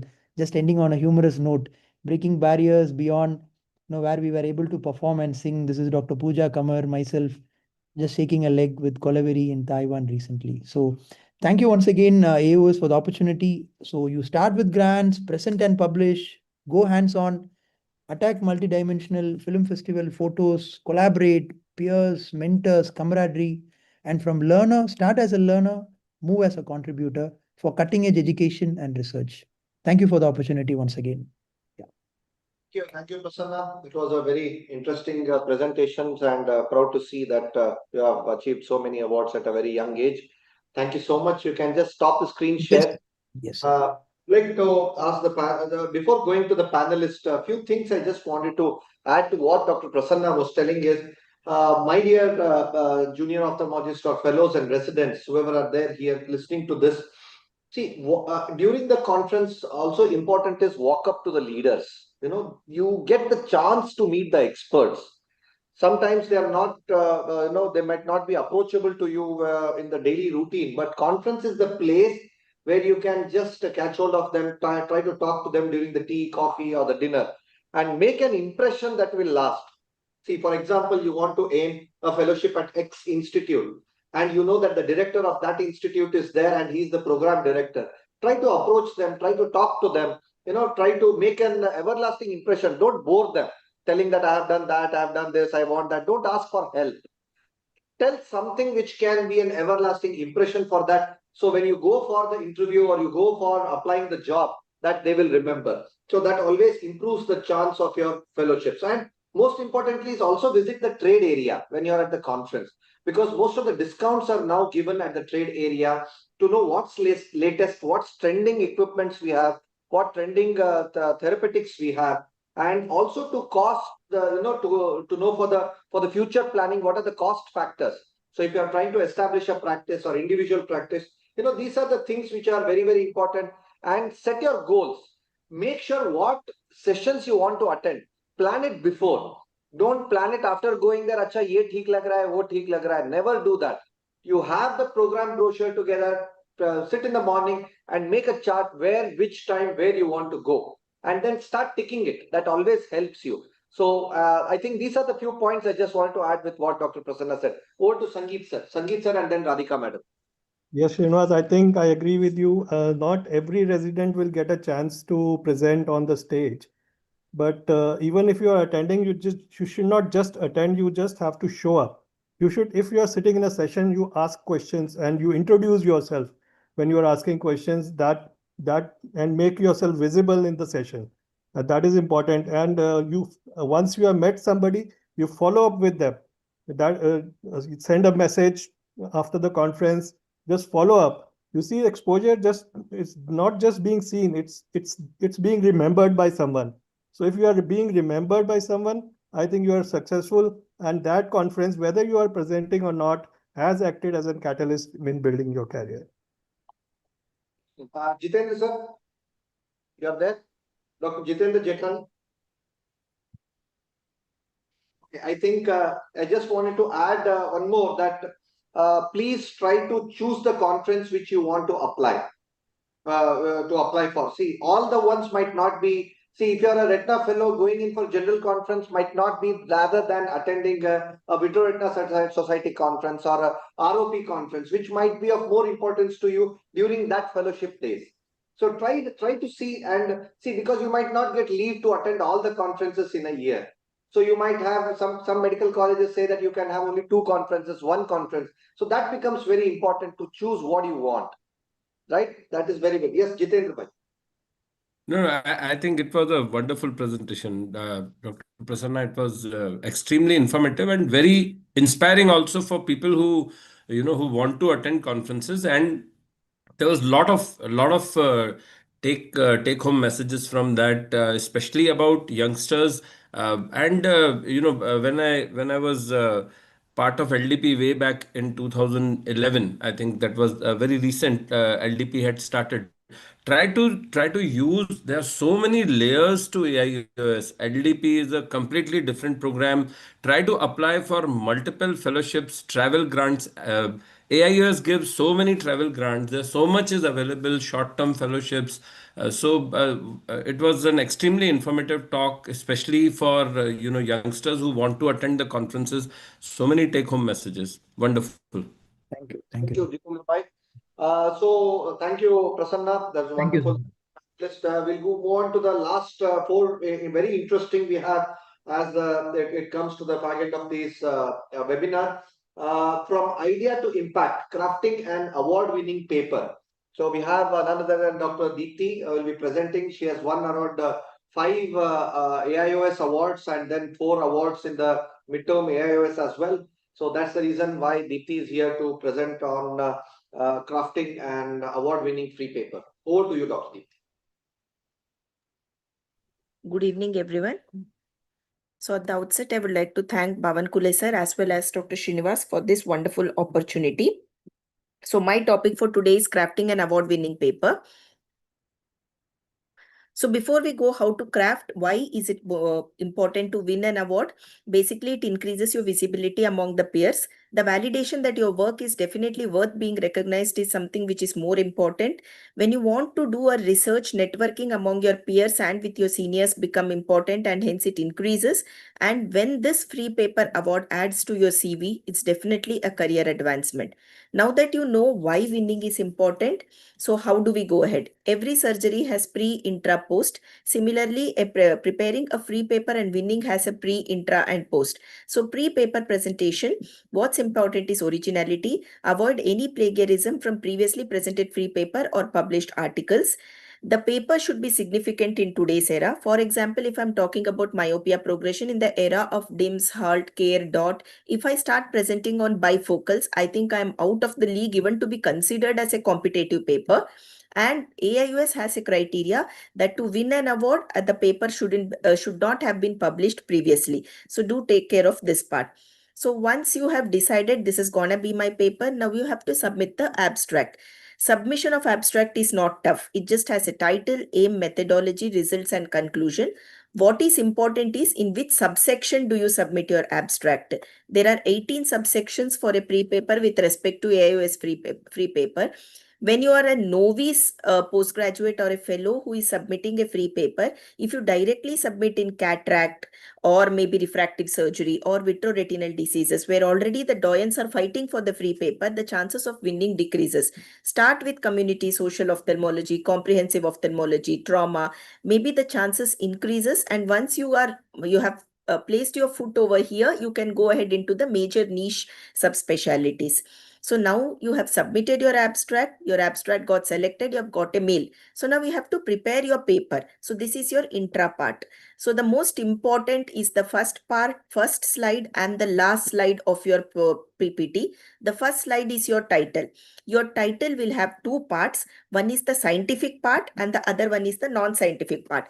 The scientific part will tell what are you studying about. The non-scientific part will make your title attractive and increase the curiosity among the judges and the audience so that they keep listening to what you're gonna talk. So this is a paper which won me the best pre-trauma in the recent midterm conference. The scientific part was comparative study of non-surgical versus surgical management in a pediatric orbital fracture. The non-scientific part is when less is more. So basically they wanted to know what is the less thing which I am talking about here, and they ended up listening to my free paper. So the next is introduction. Your introduction should be like a story. Please don't write a huge background in your first slide. So just give a mild introduction about your condition and like a story, jump into the aim or objective. So let's go ahead with the same paper. My introduction said there are unique mechanistic healing properties with respect to the pediatric blowout fracture.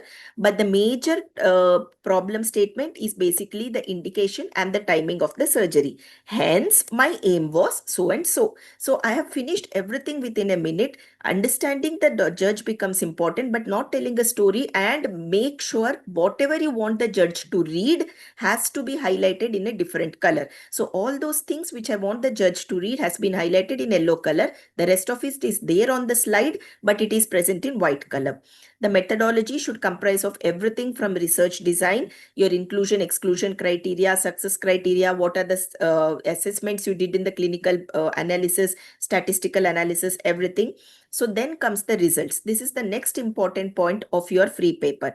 Most of the times fellows bar postgraduate run into the niche result part, that is trauma mein aise hua. But no, your demographic result, your first slide of the result always has to be a demography. So demography, the number of males, the mean age, the type of the injury. So all these take a part.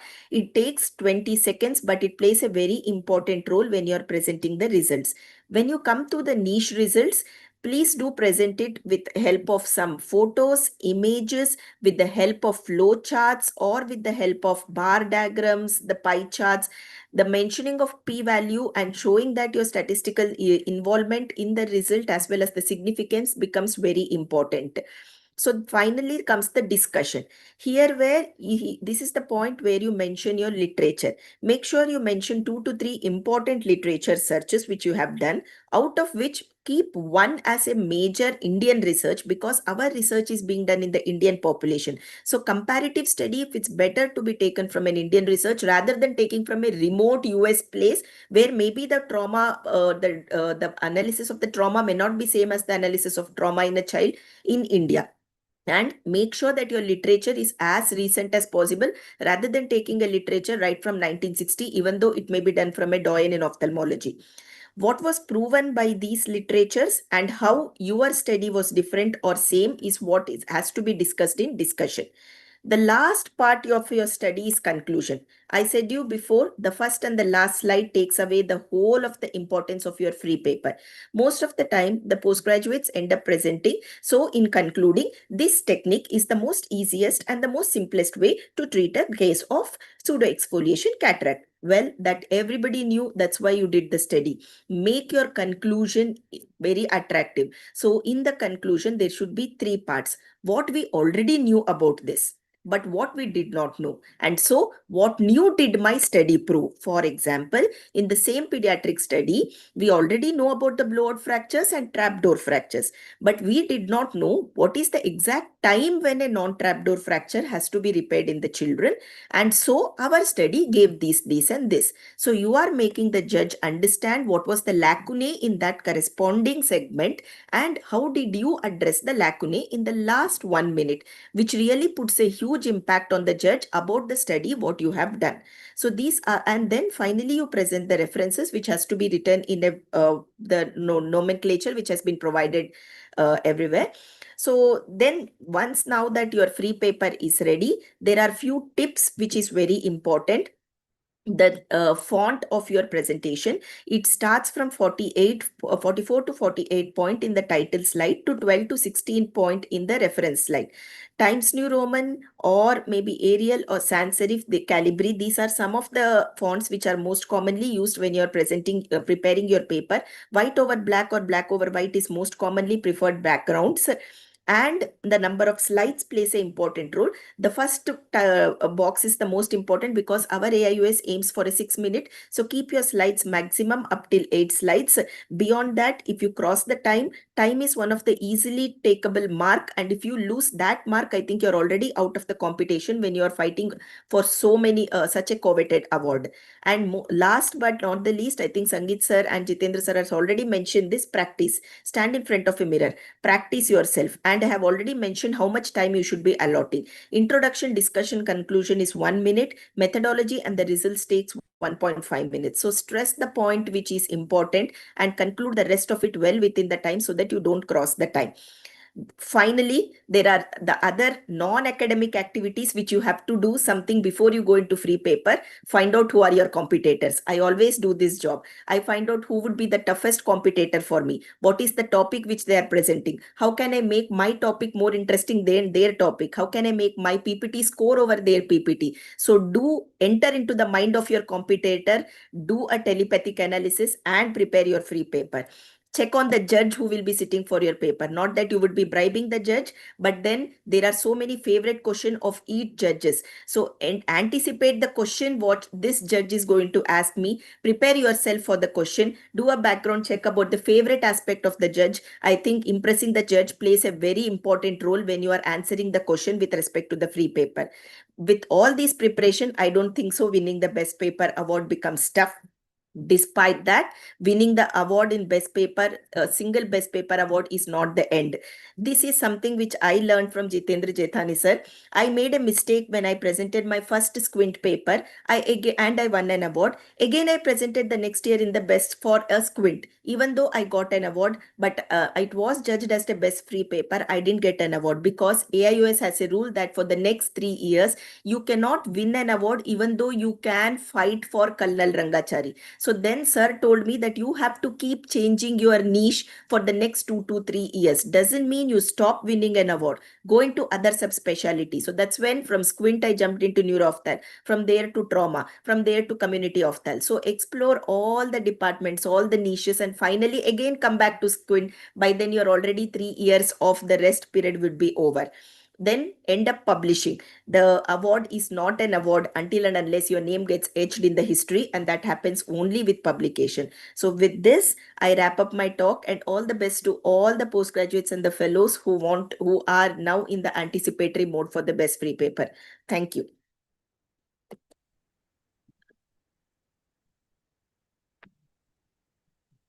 Thank you, Dr. Deepti. That was really a very impressive presentation. Sangeet sir, your views? Again, I should congratulate her on excellent talk she had given. I think she has covered most of the points, but I'll again lay stress on the practice part. See, every person, even athletes, they do a lot of practice before they go in for the medal. So the more you practice, the better you will become.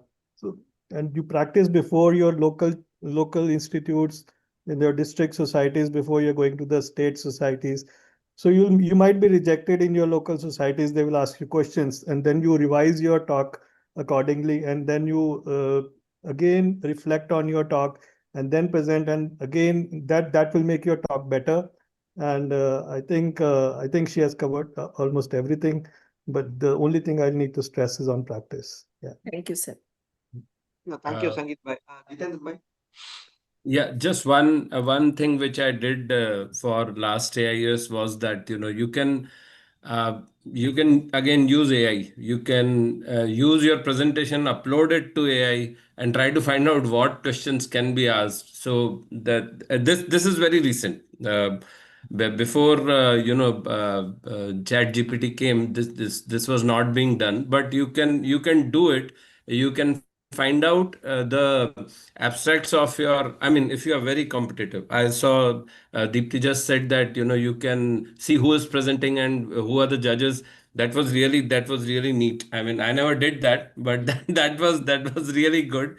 But you can you can always find out other presentations and find out from AI where they have been presented or what has been talked about it. So AI can really help. Point taken, sir. I think before Vanati madam, yeah. She's there. Yes, madam. I think Deepti rightly concluded. See, when you're presenting in a free paper, winning an award has multiple aspects to it in terms of the competence levels of the judges who are judging your paper. But when you're submitting it as a manuscript, it's going to be laid down threadbare, which means your reviewers are going to, dismantle it to the bare minimum. So unless and until your work is really, really, really good, and it also fits into the priority and the niche and the time level of a subject of discussion. So, for example, you could have probably talked about, say, SICS in pseudoexfoliation, a large data over the last 5 years. But then when you put it in for a publication in a cataract journal, there's nothing new which you're really going to be talking about in SICS in pseudoexfoliation, because it has already been discussed threadbare in all the cataract journals. So you might have won an award in the Indian AIOS, but it will probably not find a place even in IJO. True. Okay, so that is something which you will have to understand. Again, it is a competence level of the judges when they are going to standardize and they say, okay, this probably needs to be pasted, at a higher weightage beyond what we are. There are multiple. You're looking at retrospective studies, you're looking at prospective studies, you're looking at case series. So it also depends upon the judging level to place something as 1, 2, and 3. So it is not always mandatory that something which won the Best Paper Award has to get accepted and published in a international peer-reviewed journal. That is something which you need to understand. I think Deepti really laid out what are the multiple aspects, but I would not really intimidate a young researcher who's coming forward to present his or her research. See, winning an award is not the ultimate goal. Being visible, telling the world, hey, I learned to do my research well. See, that is the aim of every postgraduate. That is the aim of every postgraduate faculty, to teach your resident and for the resident to learn. It's part of the commitment of fulfillment of your master's degree, that you learn to do your research the right way. You inculcate the publication ethics within you. Then comes your award. See, everybody cannot win an award. There might be 5 papers being presented on fungal keratitis, but the award and 5 would be fantastically present, executed wonderfully with research methodologies. But the paper which probably adopted an RCT, which adopted a comparative evaluation of a new drug, is probably going to be given an award. That does not mean that all the other researchers are not praiseworthy. And this should not intimidate you, or this should not probably depress you or put you back as a young researcher. That is something which I would really like to drive home to all the young minds. And if you've learned to do your publication ethics, if you've learned your research methodology right, that is what we learn when we are learning our postgraduation. Fantastic. Thank you, madam, for summarizing it so nicely. Thank you very much. I think Vanti, madam, echoed one of my favorite thing is, once you achieve an award or a goal, then you feel that, okay, I have achieved it. So we always have to focus on the processes and not the final results. Because if the processes are fine, then it keeps achieving award year on year. If we only aim for that year, the next year we become footloose. Okay, aram se chalo, ek baar jeet gaya. And I think Dr. Rohit is not here. He always used to tell me, Srinivas, in one we were talking and said, enough, I think we won 7 red bucklers. And then he said, don't stop here. Ashwini, God will be there from top. He'll be watching. If you say enough, then it might end up. So it was just on a lighter vein is, please focus on the processes, the way it gets to the award, and not just an award per se. That's the most important thing. Because if in the making of an award, there are various processes which, if we set it in an autopilot mode, if we set it right each and every time, then each and every time you put an effort, it tries to become worthy of an award. So please focus on the process and not on the final outcomes, that is the award. Yes, Sangeet, my last comment, and then we'll go to the next one. More comment. I just remembered one thing. What Dr. Deepti was showing is, like, once you have presented in a squint session, the next time in neuroophthalmology. So you should not lose focus. If you are planning to win an award, you should not lose focus. I just remembered one dialogue in one of the movies I'd seen. Like, what is the most difficult thing to handle, which is even more difficult to handle than failure, is success. So if you succeed, it does not mean that is the end of the thing and you just become arrogant. You have to stick to your roots, fight for another day again, maybe next year in different session. I think again, Dr. Deepti covered that also very nicely. Thank you, Sangeet bhai. Thank you so much. So for the next talk, we have Dr. Radhika madam back here. She'll be discussing on that. And so we have another very interesting topic that is visual storytelling, the secrets behind an award-winning video presentation. And it's being presented by another Dr. Giriraj Vibhute. He's been a part of various international and national awards, including he was a part of the 6 Rhett Buckler award-winning team and the international, and recently he won at the UCCon Ophthalmic Awards. So he has a very innovative approach to each and every complex video he presents, and tries to mix the Hollywood and the Bollywood and how to make the theme out of it, because the enthusiasm and passion is very, very important. That we need to know. Whether it's a free paper, video, or publication or anything, your passion should reflect into your presentation. I think that's very important point. I now ask Dr. Giriraj Vibhute to please go ahead on his talk. Thank you. At the outset, I would like to thank Bhavan Kole sir, Srinivas sir, and ARC team for this opportunity. So, why videos are important? Is the presentation moving? Okay, yeah. So, coming to the why. So, whenever I come back from a conference, first thing I remember what I did in this conference, other than meeting friends and the camaraderie, as everybody discussed, is what was the interesting video in this conference. So that is the thing which I remember, how innovatively somebody presented their technique of surgery, or how somebody presented a theory class with something innovative in that. And this is my thoughts, which are again published in the literature also. COVID gave us the idea, and most of the video-based lectures started post-COVID pandemic. So people have published that compared to the PowerPoint didactic lectures which had videos in them, they were more retained by the students. So this is how it is. And again, the lectures which were more like a role play, where the students are also interacting with the teachers, those were more retained. This is again an interesting article which told us how to build our content in a video. So coming to that, optimizing the content. So signaling, weeding, and segmenting. This article says that these are the three pioneers to make your video. Signaling is, for just as an example, in a movie, they show everything in black and white, but the heroine who is there in a red dress, she captures our attention the most. So that is called as signaling. So in the video, whatever we want people to emphasize on, if we highlight that and make the other things dull, that puts forward our message in a better way.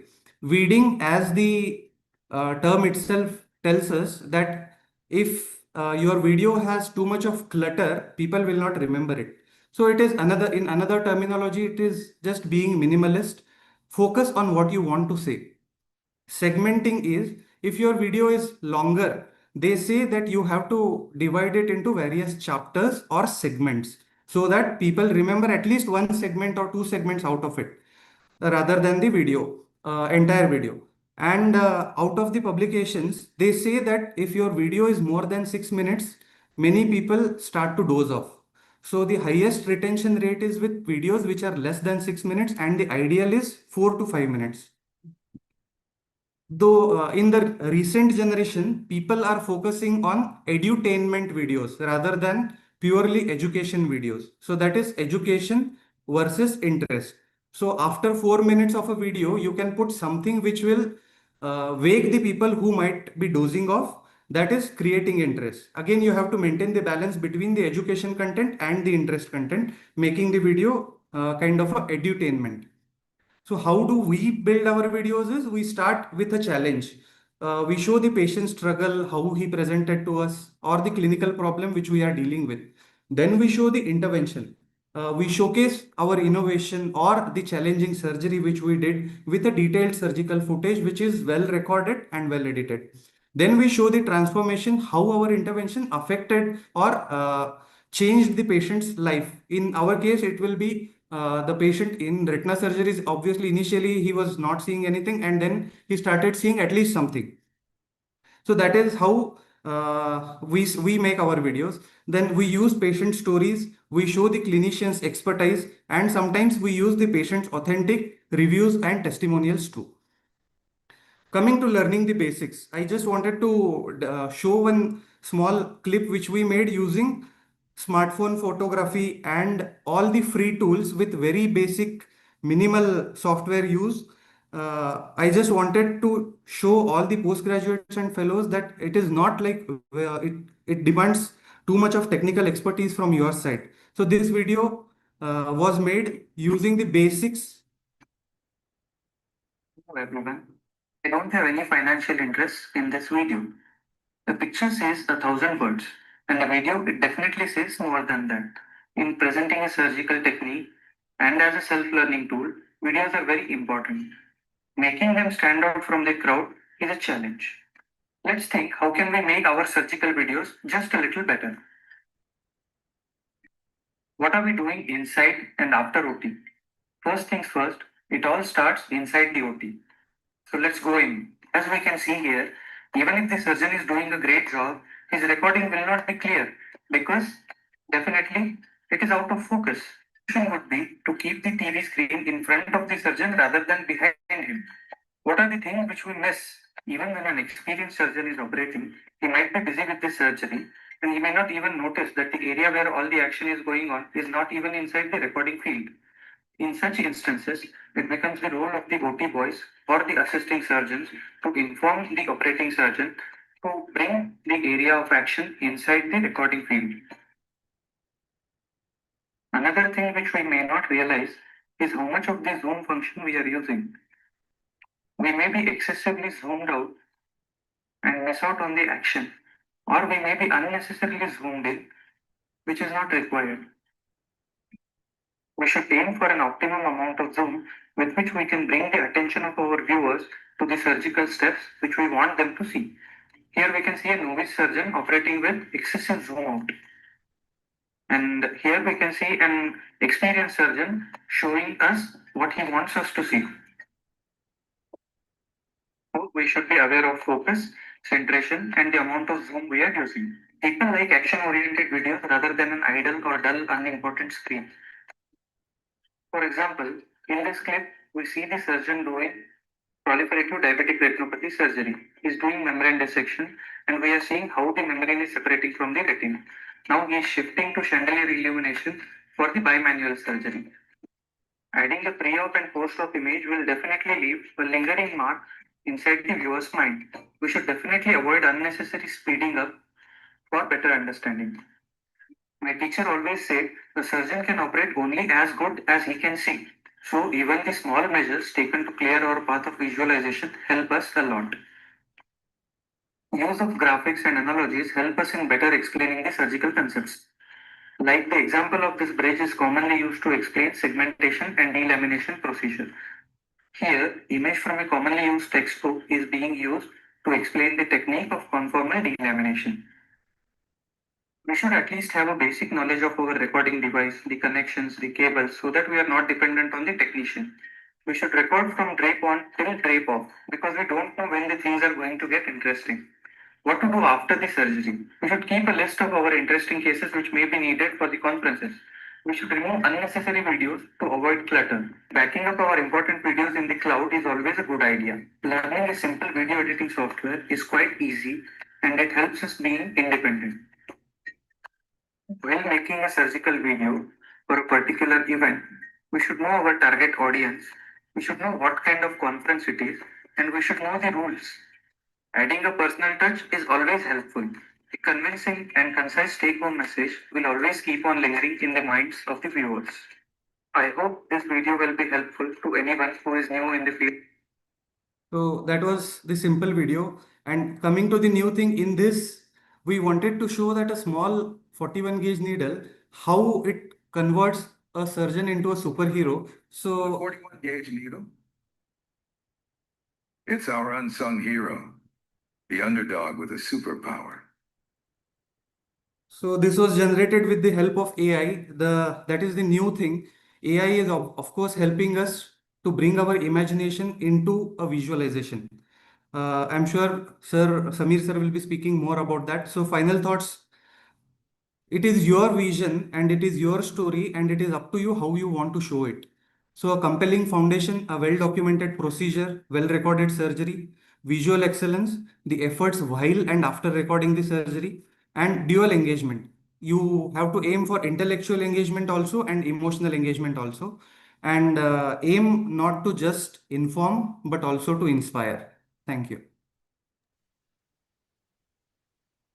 Yeah, thank you, Dr. Giriraj. That was really a wonderful presentation. Yes, CS Reshmi Award winner, Dr. Sangeet Mittal. Over to you, sir. And then we have Dr. Aditya Kelkar here. And then we have Radhika madam also here, please. So one thing is what makes a video different from a free paper is like one thing is that videos, they don't just have to show, they have to be felt actually. So only if the judge feels your video, he's not just going to see your video, he has to feel your video, and then only he is going to give you an award. So two, three things, what I think Dr. Giriraj has done a wonderful job. Uh, we have to invest in a good camera, and we have to have a good recording system and a good editing software, so that we can do the post recording editing also comfortably. And we have to archive on the same day. See, if you don't archive, you don't write the details of the video on the same day, you are going to forget the next day what you had done to that patient. So you have to do it on the same day, and then only the videos, and then you archive it. Then only you can build a good library of your videos.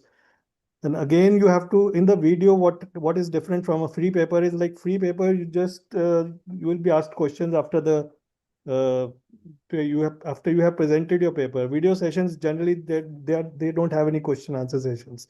So you have to anticipate what the questions the judges would have been asking, and you have to incorporate the answers in the video itself. And that also will give you better marks rather than having just a plain video. I think these are some things which I would like to add. Otherwise, Dr. Giriraj, I think he has done a very good job of presentation. Thank you. Radhika madam, your thoughts, your views, please.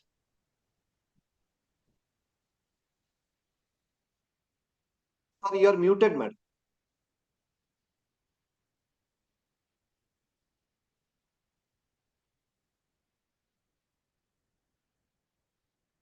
Yeah, sorry. I would say that generally speaking, all the topics and all the aspects have been very beautifully covered. Uh, Essentially, as everybody has said, that you should be in the habit of recording all your cases, because you are not sure which case is going to have a message which is going to be worth sharing. And then, of course, it's a good idea that once you have routine cases and you're not sort of intending to keep it, you can, sort of shelve those. But the ones which have something special, you should keep them. Now, the thing is that when you are wanting, and I would definitely encourage all young people to try to use this platform or this forum to attend conferences, because as we have understood that there's a lot of competition, and it's often difficult to get papers even accepted sometimes as posters.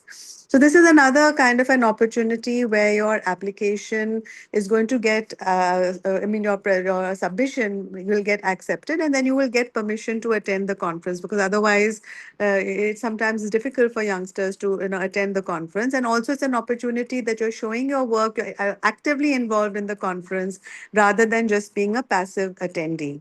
So therefore, use all these platforms to try to attend the conference. Now, talking about the video presentation, so obviously, if you have something which is totally unique, then the message itself is so valuable, so precious that even if the packaging is not so slick, it's still going to have its value.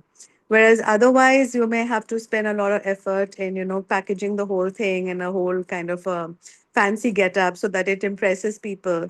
But remember that we are in science, and of course, in science also there is glitz and glamour.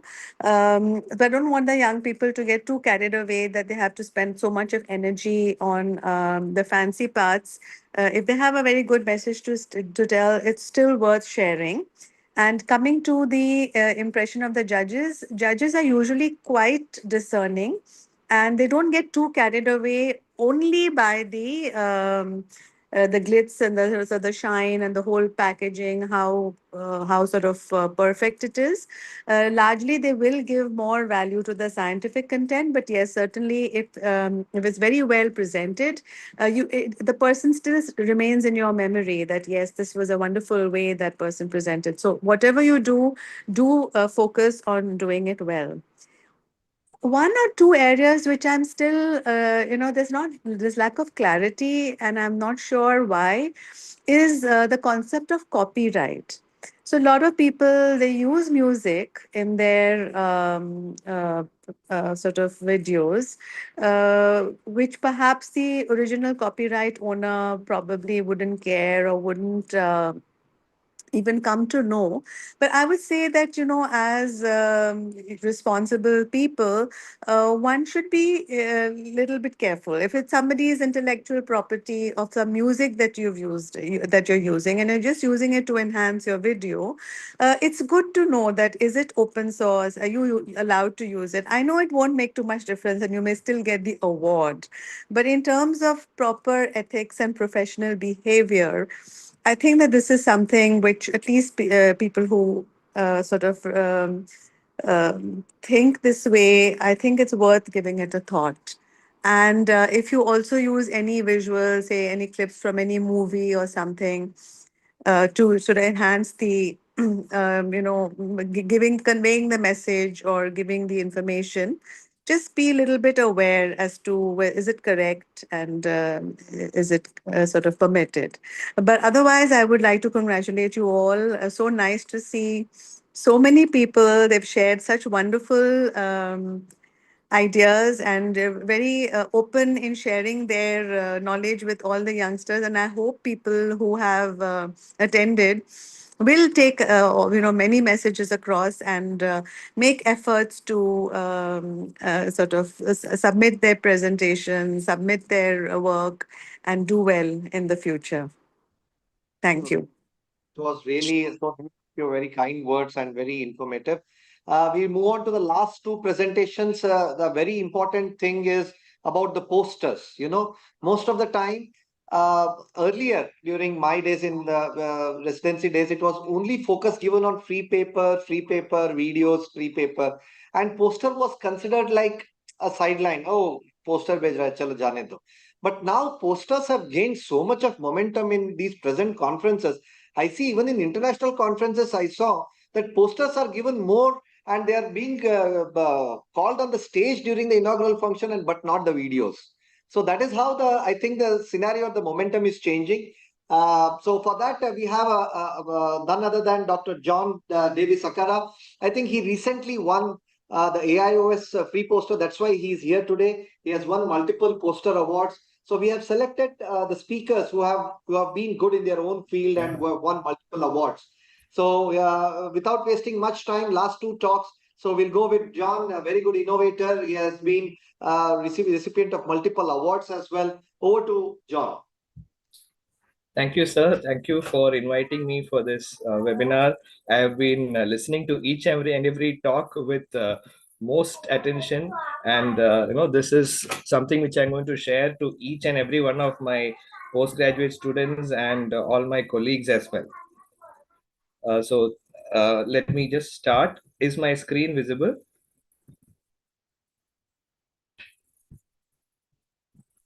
I hope my screen is visible and yes, sir, it's visible, sir. Right.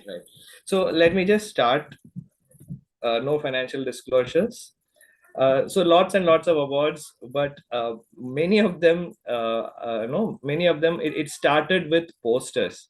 Physical posters, I got to doing physical posters because they were quite easy to do. I didn't have to, do a big study or a, big video to get to it. I just could find any interesting case and a case report could be turned into a physical poster quite quickly. So that is how I started getting into conference presentations. I just did physical poster. Everything else was much later.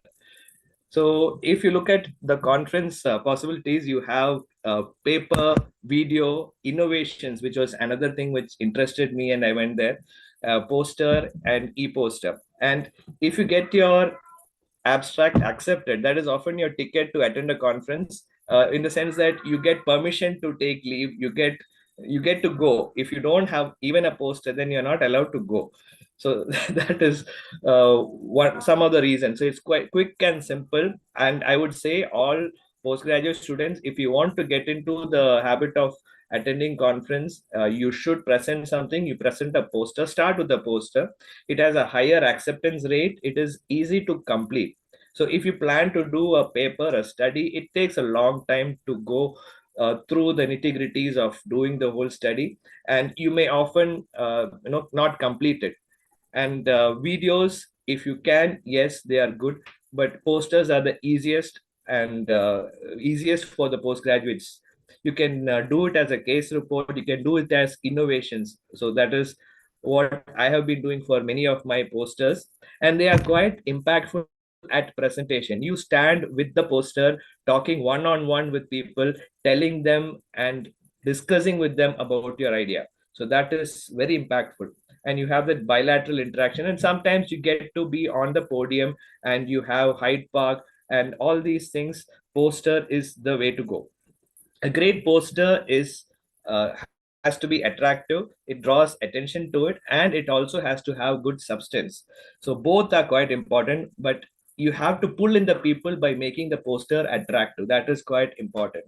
About the specialties, Dr. Deepti rightly mentioned that you might have to switch up the specialties, because if you win in one category, then next year you cannot compete in that category. You have to go to the other specialties which you like, and then come back to your specialty of choice. I mean, you should have multiple specialties of choice, basically. Then first things first, you have to send a good abstract, which has to be clear, concise, impactful, having all the highlights of your case presentation or innovation or whatever you're putting in the poster. It has to be comprehensive. It has to have good grammar and spelling, very important. And it has to be a standalone summary of the whole thing. Seeing the abstract, they should be able to decide whether you deserve to get a travel grant, whether this has to be definitely accepted, all those things. So even though the criteria for acceptance is probably easier in poster, it has to be impactful, and it should be good enough to give you a travel grant. When the abstract is finally selected, don't miss the dates. This is something which often happens, that you forget that you have your abstract selected, and then in the last couple of days or even the last hours, you hurriedly put together a poster. So don't do that. You mark it in your calendar. Oftentimes AOS and several other conferences ask you to send in the soft copy of the poster in advance, not just on the day of the conference. So you might have to prepare it in advance. As now, earlier it was not like that. So you prepare it in advance, you get feedback from your mentors as well as your peers. Ask them to look at the poster and tell you frankly what they think, without giving any regards to your feelings, and iterate the poster based on the feedback, because it is not yet final. You can keep modifying it. What do I use for making the poster? I use PowerPoint. I use PowerPoint to make the poster, or sometimes Canva. And don't let the poster be designed by the print shop guy. I have seen several people do that. They just take a PowerPoint presentation to the print shop guy and let them design your poster. Don't do that. And you can get help from those who have a good color idea for the color schemes and layout. My color combinations are not very good. So PowerPoint, very easy. If you want to start making a poster in PowerPoint, you go to this slide size thing, and in that you can choose custom slide size. When you click that, you get this. You choose custom size, and then you have the width and the height, and make sure you change it to portrait first, orientation to portrait. Otherwise PowerPoint gets confused. And once that is done, you change the width and the height to the correct centimeters or inches, convert if need be.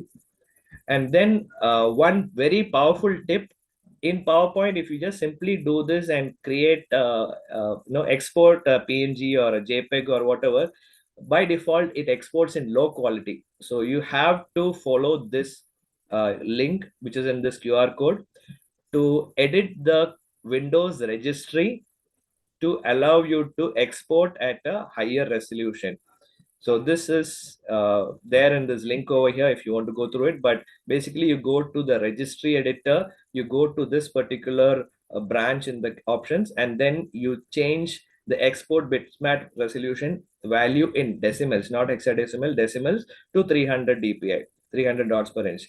And then when you export a JPEG file or a PNG file, which is what the printer wants, you can get it at a higher resolution. And JPEG quality, put it at 100 JPEG is a lossy format. You could take PNG if you want even better resolution, but JPEG at 100 quality is good enough. Canva is another option. You can go to Canva, you can use the AI, you can use templates and design. Canva is probably easier and online. And of course, Office 360 is also online if you want to use that. You have to follow the guidelines. This is something which many people ignore, as Madam rightly said. You have to follow the guidelines, read through every line of the guidelines to make sure that you know what you're making. You don't want to completely miss the point and make excess slides, or put too many words, or put a different font than recommended and lose points for that. And yes, these are all the things. So look at the particular conference guidelines to get to know what has to be done, and you follow that. And the main thing about a poster is you keep it simple. Don't make a very complicated poster with too much information. That is not good. You go for a simpler design, because simpler designs are more effective at communicating complex ideas. You have to, that is the beauty of it. You have to be able to communicate it in very simple terms, and you support text with graphs and images, and you have to make sure that it's only 20% text. Graphs and images become 40%, and remaining 40% is blank. You need to have space.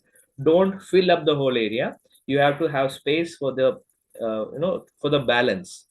And yes, you have to have large clear fonts and sans serif. Serif is all these lines here, as mentioned earlier. Use the sans serif fonts because these are nicer on the posters. See this is all the serif fonts of HSBC, Google, Yahoo, and all that. They all switch to sans serif. Now these are neater. So this is the trend now. You go sans serif. Color scheme, you have to be consistent and use high contrast. So background and foreground have to have a high contrast. Prefer to use a simple single background color. I sometimes have used 3D background colors, which you can see the depth using 3D glasses, but that was for a 3D atlas of ophthalmology. I had that was keeping with the theme of the poster. So 3D atlas of ophthalmology, I had 3D images, I had 3D background. You had to wear 3D glasses to get that punch. So the judges all got 3D glasses when they came to me. And no more than 3 complementary colors. You don't put a rainbow of colors in all the headings and all that. It has to be neat, and avoid problematic colors. So if Mark Zuckerberg came to look at your poster, he would not be able to differentiate red and green. That's why he has blue color for Facebook.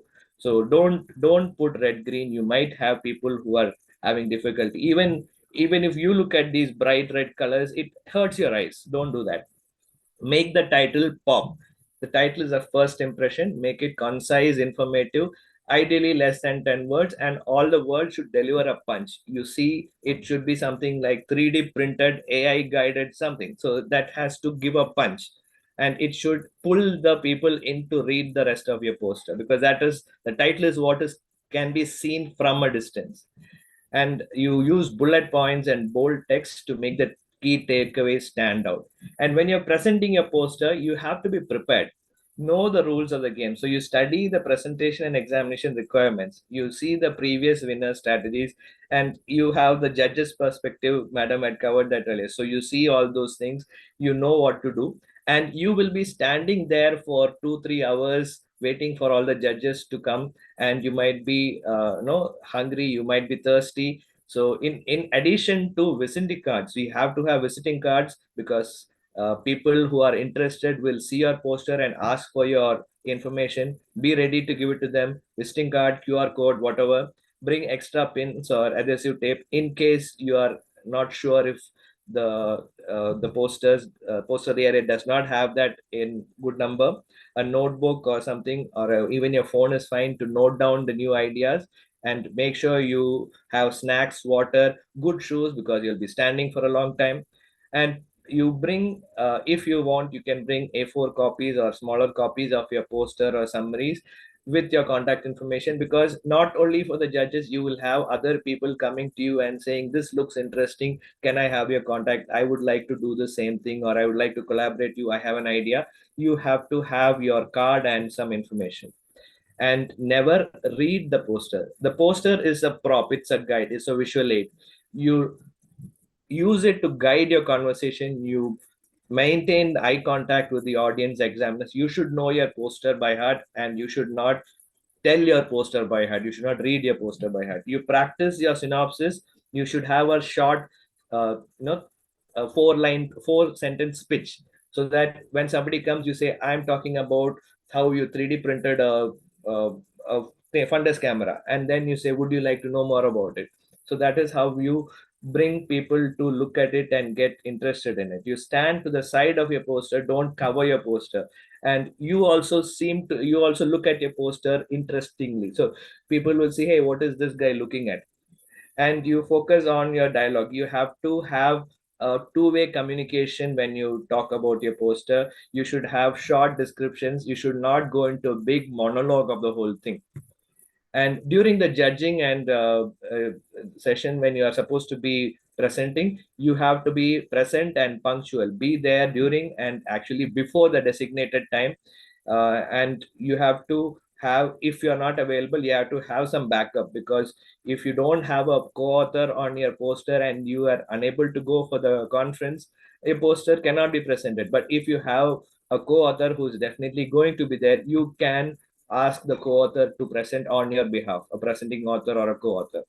And note down all the networking. People will ask you, can I contact you later because I want to know more about this? Note down their contacts, their emails, and follow up with them after the conference. They may be busy during the conference, but after you are sure that they have all got back to their hometown, again, follow up with an email or a message. For e-posters, there are more strict constraints because you are not there to present. You just have a PowerPoint presentation which has to present by itself, without any narration, without any animations, without any videos, nothing. So you have a restriction of 12 slides, including everything. So make the most of it. You should make it clean and simple. Plain background, don't put too many backgrounds to make it difficult to read. And you have to make every word and every image count. You follow a color scheme, make it easy to read, easy on the eyes.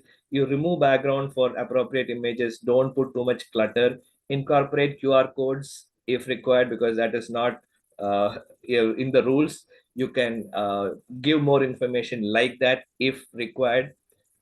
And that is about e-posters. E-posters, you follow all the rules as before, but it is very restrictive, and you have to be careful how much you put in, and don't put too much information in there. Impactful case reports, you have John, to can we yes, sir. conclude? I'll wrap up. So case reports, I'm just telling you have to select a case which has impact with a novel or unusual and it should be a moral story. Case reports are moral stories. You should have something which you learned, which you want to share with the scientific community. That is a case report. And case report structure, abstracts, everything is very clear in when you submit. You just read the journal's details before you go. So to summarize, clarity is king. Visualize your data, tell a story, and design for your medium. Thank you. Thank you. Thank you so much, John. That was really a wonderful presentation. Just before Sangeet sir and Vanti madam wants to add, just like to say that John said is overloading the poster with the text, data, images. I think it is very hard to read and less engaging. He used a very good example of not to use more than 3 colors so that you remember Mark Zuckerberg, right? And last one point is keeping the feedback from the mentors or the colleagues. I think that is one pitfalls which we need to avoid. Always ask the whoever is coming to examine you or as a judge, sir, is there anything better which I could have done? So that shows your humbleness and your modesty that, okay, he still wants to improve from what he has. That is very, very important. And why I consider poster you can make an impact is because there is no time limit. You can explain your judges for you can hold him for 5 minutes, 15 minutes. If he's more interested, then more the good for you. So you can make a better impact and a better impression to the judge in the poster, because in the free paper you have a very specified time limit. Oh, Sangeet sir. I think it's been comprehensively covered by John, very nicely done, and uh, and I think poster is a very important scientific tool. मतलब most of the residents will come to me, sir, सिर्फ poster ही select हुआ है. And I always tell them it's not just not just a poster. So you see, you get a more exposure while you are presenting a poster. The poster hangs for the whole full term of the conference there, while the free paper or the video is just for 5 minutes or something like that, and you'll Yeah. get better exposure if you make a good poster. So I think poster presentation is very important part of the research. Very nicely. Vanti madam, your last comments, and then we move to the last interesting talk by Samir. Yeah, I think when students are making posters, some amount of creativity into it, the way they align the text along their posters to give it a very refined look is something which is very important.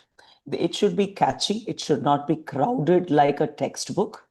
The salient points should come out very nicely. It should be readable, so they don't want to stand and read a textbook there. So it should be something which is easily readable. And again, when you're making international posters, it's always an Indian tendency to use loud, bright, gaudy colors.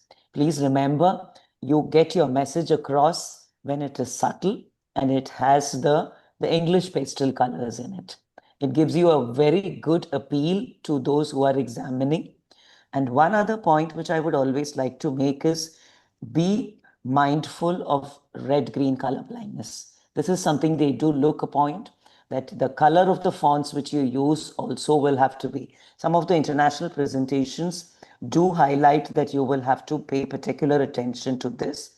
And always remember to acknowledge all those who have been involved in your work. This is something which is easily forgotten. You forget your biostatistician. There are a lot of allied ophthalmic personnel who have probably contributed to your, you forget your, other lab technicians who have probably helped. So please do acknowledge all of them in your posters, and also have a small chit or a post-it at the end where, you have a small thing where they can take notes or carry your visiting card in case they want to get back to you. And you can always say, please reach out at this number if you want more information, in case you're not available for giving more explanations, or you would want them to get back to you. And I would say international posters are fantastic ways of which you can probably collaborate, and you can probably take your research forward in a very big way. Thank you, madam. I think in a very concise manner, you said it so nicely. So we move on to the last and the best. Last comes the best, Samir. So it's about AI. So how do we use AI and I? Where do we stand today, and how do we use AI in our presentation to make it more award winning? Over to Dr. Samir Chaudhary, a very young, interesting, talented guy from Arvind Eye Hospital, Madurai. I request all the panelists and Dr. Jiten Jethani, who right from the beginning, he was behind AI. So I'm sure that Dr. Jiten Jethani will be able to give his inputs on this presentation, and along with Radhika madam and Vanati madam as well. Over to Dr. Samir, please. Thank you so much, sir. I hope I'm audible and my slides are visible. You're seen, and your smart photograph pic is also seen, Samir. Go ahead, please. Please let me know. I have a few screen recordings, so please let me know if they're not playing. Sure. Very good evening to everyone. At the very outset, I would like to thank AIOC, ARC, Prashant sir and Srinivas sir for giving me this lovely opportunity. So I have nil financial disclosures. So in the last few years, we have seen that AI, the explosion of artificial intelligence has been very, very drastic, and in various fields, especially of medical diagnostics, we are already using AI for the diagnosis of diabetic retinopathy in the field of teleophthalmology. And when it comes to clinical research, it has a very even bigger role to play as there has been an explosion of literature. We are having almost more than 35,000 ophthalmology articles getting published. And, as Indian ophthalmologists, we have a lot of things to cater to our patients. We are in various leadership roles, and especially we have to be with our family as well. Otherwise, we'll be thrown out of the house. So AI is something which plays a very big role. It enhances your creativity, the quality, and more importantly, it improves your efficiency and hence increases your productivity. So for example, in this particular presentation, you can see the second line where is the time? Probably hidden somewhere in the blind spot. So I basically asked the chat GPT, I wanted something light-hearted or something funny, which I could add to this particular presentation to, catch the attention of the audience. So it gave me few suggestions and I selected this particular one. So coming to the role of artificial intelligence in research, so literature review is something which which basically forms a crux of clinical research, as it helps you, read up on some things. It helps you in peer review, and it also helps you coming up with new research projects. So it helps you search and identify various research articles. It helps you summarize them and be selective about them. It also helps you get updated about certain recent advances, and also identify limitations and lacunae of a particular research article or a particular field, which might help you in coming up with new projects. So if you see, this was an article on retinopathy of prematurity, which is something which is quite a vast topic and something which is very, very important. So the article is actually quite vast. I'll just show. So is the topic. So if you see, if I just scroll down, it's huge. It's like goes pages and pages and pages. And I have just copied the PMID of the particular article, and I have asked ChatGPT to summarize. It provides you a very good overview, provides the important points for you to go through it. And if you want to read a particular point or particular heading in much detail, you can obviously go to that particular article. Then again, ROP is a topic or is a field, subspecialty field where there have been a lot of advances. So I'm basically asking the ChatGPT for provide articles or references on retinopathy of prematurity in the last 5 years. So a lot of times when you submit an article to a journal, they'll ask you to update they might give positive reviews, but they'll ask you to update the references. Sometimes you end up having very old references, and they'll ask you to probably use the last 10 years or 5 years. This is something they'll want. So you can probably ask the artificial intelligence platform to do that for you, and also it helps you update the information. Probably you're writing a review article and you want to focus on something recent updates. So same, you can ask the agent where I'm asking ChatGPT now whether you can summarize the recent updates in ROP. So what it will do is it will provide whatever updates have been there. For example, screening guidelines were changed recently. There are emerging pharmacological therapies, including aflibercept, which got FDA approval for its role in ROP, role of propranolol, and so on. And at the same time, it also gives you the links to the particular articles, which you can open and probably have a better look. Now coming to the ICROP classification, which came in 2021, which is something which is very, very important and has been asked in several times in exams as well, for international fellowship exams as well, such as ICO.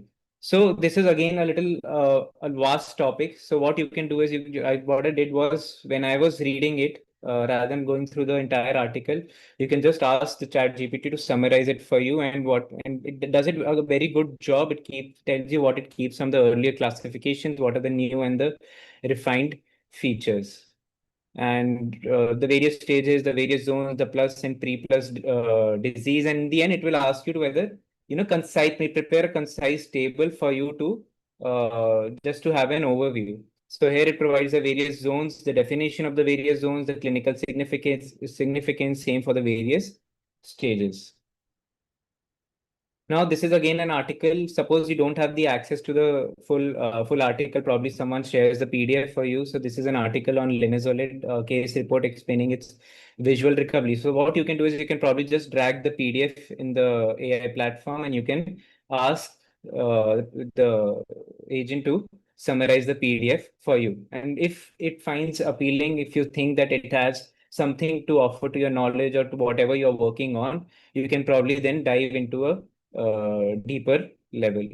So it does a very good job. It gives you background, but briefly overviews the case presentation, then the discussion and the conclusion. So again, this is something which happened with me. So I was working on an article with linezolid-induced optic neuropathy, where I had, so usually linezolid is deemed to be safe for a month. Usage of 1 month is deemed to be safe. But I found few reports where optic neuropathy was reported within 1 month. However, I couldn't find it again on doing a literature search. I had somewhere mentioned in my manuscript and I wanted the references. So rather than going through doing an extensive search on PubMed, what I did was I just asked ChatGPT to find for those two reports, find the reports which documented vision loss within those 30 days. So it does a very good job. It gives you the references, the links, what was the onset time to visual symptoms, what was the indication for that particular usage of linezolid. Then coming to something which, some pushed us to choose the profession of medicine is basically maths, biostatistics, which still haunts us. So for example, you're working on an article, your biostatistician gives you these results. This is a table which you find very difficult to understand. And your consultant had asked you to, submit the manuscript by tomorrow. It's 11 p.m. You can't approach your statistician. So this is where your AI will help you. So I took a screenshot, pasted in ChatGPT and asked it to interpret and explain. So this complex table, it, explains the structure first, how the things are arranged, what it is trying to achieve. And then it explains you at every follow-up, baseline, whether it is significant or not, what you can interpret from it. And then it also gives you the key points. Another very interesting table, if you see, the median is same for each visit in steroids and vitamins. Even the range is very similar. However, if you see the p-value, it is statistically significant. So this is very, very confusing. So this, I had a doubt and I just pasted it my statistician actually failed to solve my doubt. So I asked ChatGPT whether, the median is same during all the visits. So can it still be statistically significant or not? So it came up with a very good explanation that yes, it can be significant, although the range will be same, might be same, the median might be same because it is central tendency value. There might be small drifts inside the particular group, which might result in statistical significance also, apart from the large sample size. Again, suppose you have a data set. Suppose say it is time onset from presentation to presentation from onset. So you want to calculate the central tendency. You don't know whether it's parametric or non-parametric, or whether you should use a median or a mean. And you also want standard deviation or the range for that particular central tendency. So you just paste that data set, or you just drag and drop the Word document, ask whether the data set is parametric or non-parametric, and use appropriate central tendency value, calculate standard deviation or the IQR. So it does a very good job. It gives you the mean, median, whether it's parametric, non-parametric. You can also ask it to use the standard test, statistical test, which is a Shapiro-Wilk test, and it gives you that, shows you that it is a parametric data, calculates the mean for you and also the standard deviation. Similarly, you can use several statistical tests for research purposes using the AI. Then another very important usage is writing and editing of a manuscript. You can actually use it for proofreading, paraphrasing to avoid plagiarism, reference management, and for drafting of the initial part. So a lot of time what happens is you submit a manuscript and the technical part is not correct. Probably you have unnecessary elements such as DOI, or your reference is not properly formatted as per the journal's requirements. For example, you submit NLM instead of AMA. So what you can do is you can just ask the AI to just change that particular thing for you, and you can edit that. So I'll just show you the proofread for it. This is a sample text where there are a lot of grammatical mistakes. So I'll just drag and drop the particular Word document and I'll ask ChatGPT to proofread. So it does the proofreading, it gives you a new text, and in the end, you can actually ask it to export it in a Word document as well. I actually also use, apart from ChatGPT, I also use Grammarly for the same purpose. So yeah, this is the thing. And yeah, one very important thing is, for example, you're submitting a CV. You want all your references listed, or you want to, apply for a fellowship or something else, and you want all your articles listed in a single place. So obviously, if you're not keeping your ResearchGate or LinkedIn or your ORCID ID up to date, you might not have the entire list. Or even if you have it, you might not be able to export it in a single document. So this, I just asked the platform to give my publications by Dr. Sami Chaudhary, who is affiliated to Arvind Eye Care Hospital. And it does a very, very good job. It lists all your publications with the title, the authors, where it was, when it was published, and the journal, and the links as well. So you can just export this in a Word document. Then obviously, then coming to smarter presentation, something which I use AI for is very extensively is basically researching your content, the content of the presentation. So for example, you want to make a presentation on phakodynamics. So it gives you a good outline with the several points, the introduction, the core components, and so on. This is another example which you can use for a topic of international fellowships in ophthalmology. The introduction, why pursue an international fellowship, what are the drawbacks, what are the additions, and so on. So you can actually ask it to directly generate a presentation. It will use that particular outline and transform into a presentation and export it for you. This is a example showing the phacoemulsification PPT, and it looks a little dry, but at the same time it can give an example. It will ask you to generate vector style schematic images. So here you can see it has added a diagram at the bottom showing different ultrasound movements. Now you can also use it to generate some artwork. So you can, the one on the left was generated using ChatGPT, and one on the right using Gemini. So this is basically to enhance your aesthetics of the particular presentation. And I also use Canva. Canva has a very good templates, very excellent animations, font styles, backgrounds, images, and it also has an AI feature built in it. So this is a presentation which I had made for a CME in Trichy, which was organized by Dr. Prasanna, one of the previous speakers. So you can see the background, the animations, the fonts, which Canva allows you to use, allowing a lot of very significant flexibility. Apart from, so what do I use in personally? I am a very big fan of ChatGPT. So I use the plus version, which costs around 2,000 rupees per month. It is excellent for research, not very, very good for creating artwork, for example, videos or generating images. And I also have subscription of Perplexity. That is mainly because again, no financial disclosures, but it comes free with the, if you have a Airtel connection, you can get the Perplexity Pro for free for almost 1 year. So I also use Grammarly. It actually very good for proofreading your manuscript. It gives you the corrections then and there, and also detects your plagiarism. Then recently I've started using Gemini, which is an AI platform by Google, and it is actually very good at generating images and also videos. So as compared to ChatGPT, you can say it is a better artist, but when you come to ChatGPT, it is a better storyteller. So whatever written content you want to generate, or you want to summarize something, ChatGPT is much better and much more humanized in that way. So you can see these are two images which I generated by Gemini. On the right side, you can see me embracing an AI robot, and on the left side, you can see Srinivas sir, who's chilling in a disco with different AI robots. Please forgive me, sir, for being a little creative. So what are the options? So there are several AI options which are available right now, which each one having their own advantage. But the downside is that majority of them are paid. So you can probably, it is like a buffet. You can probably go explore, you try the free trial versions and see which one works best for you.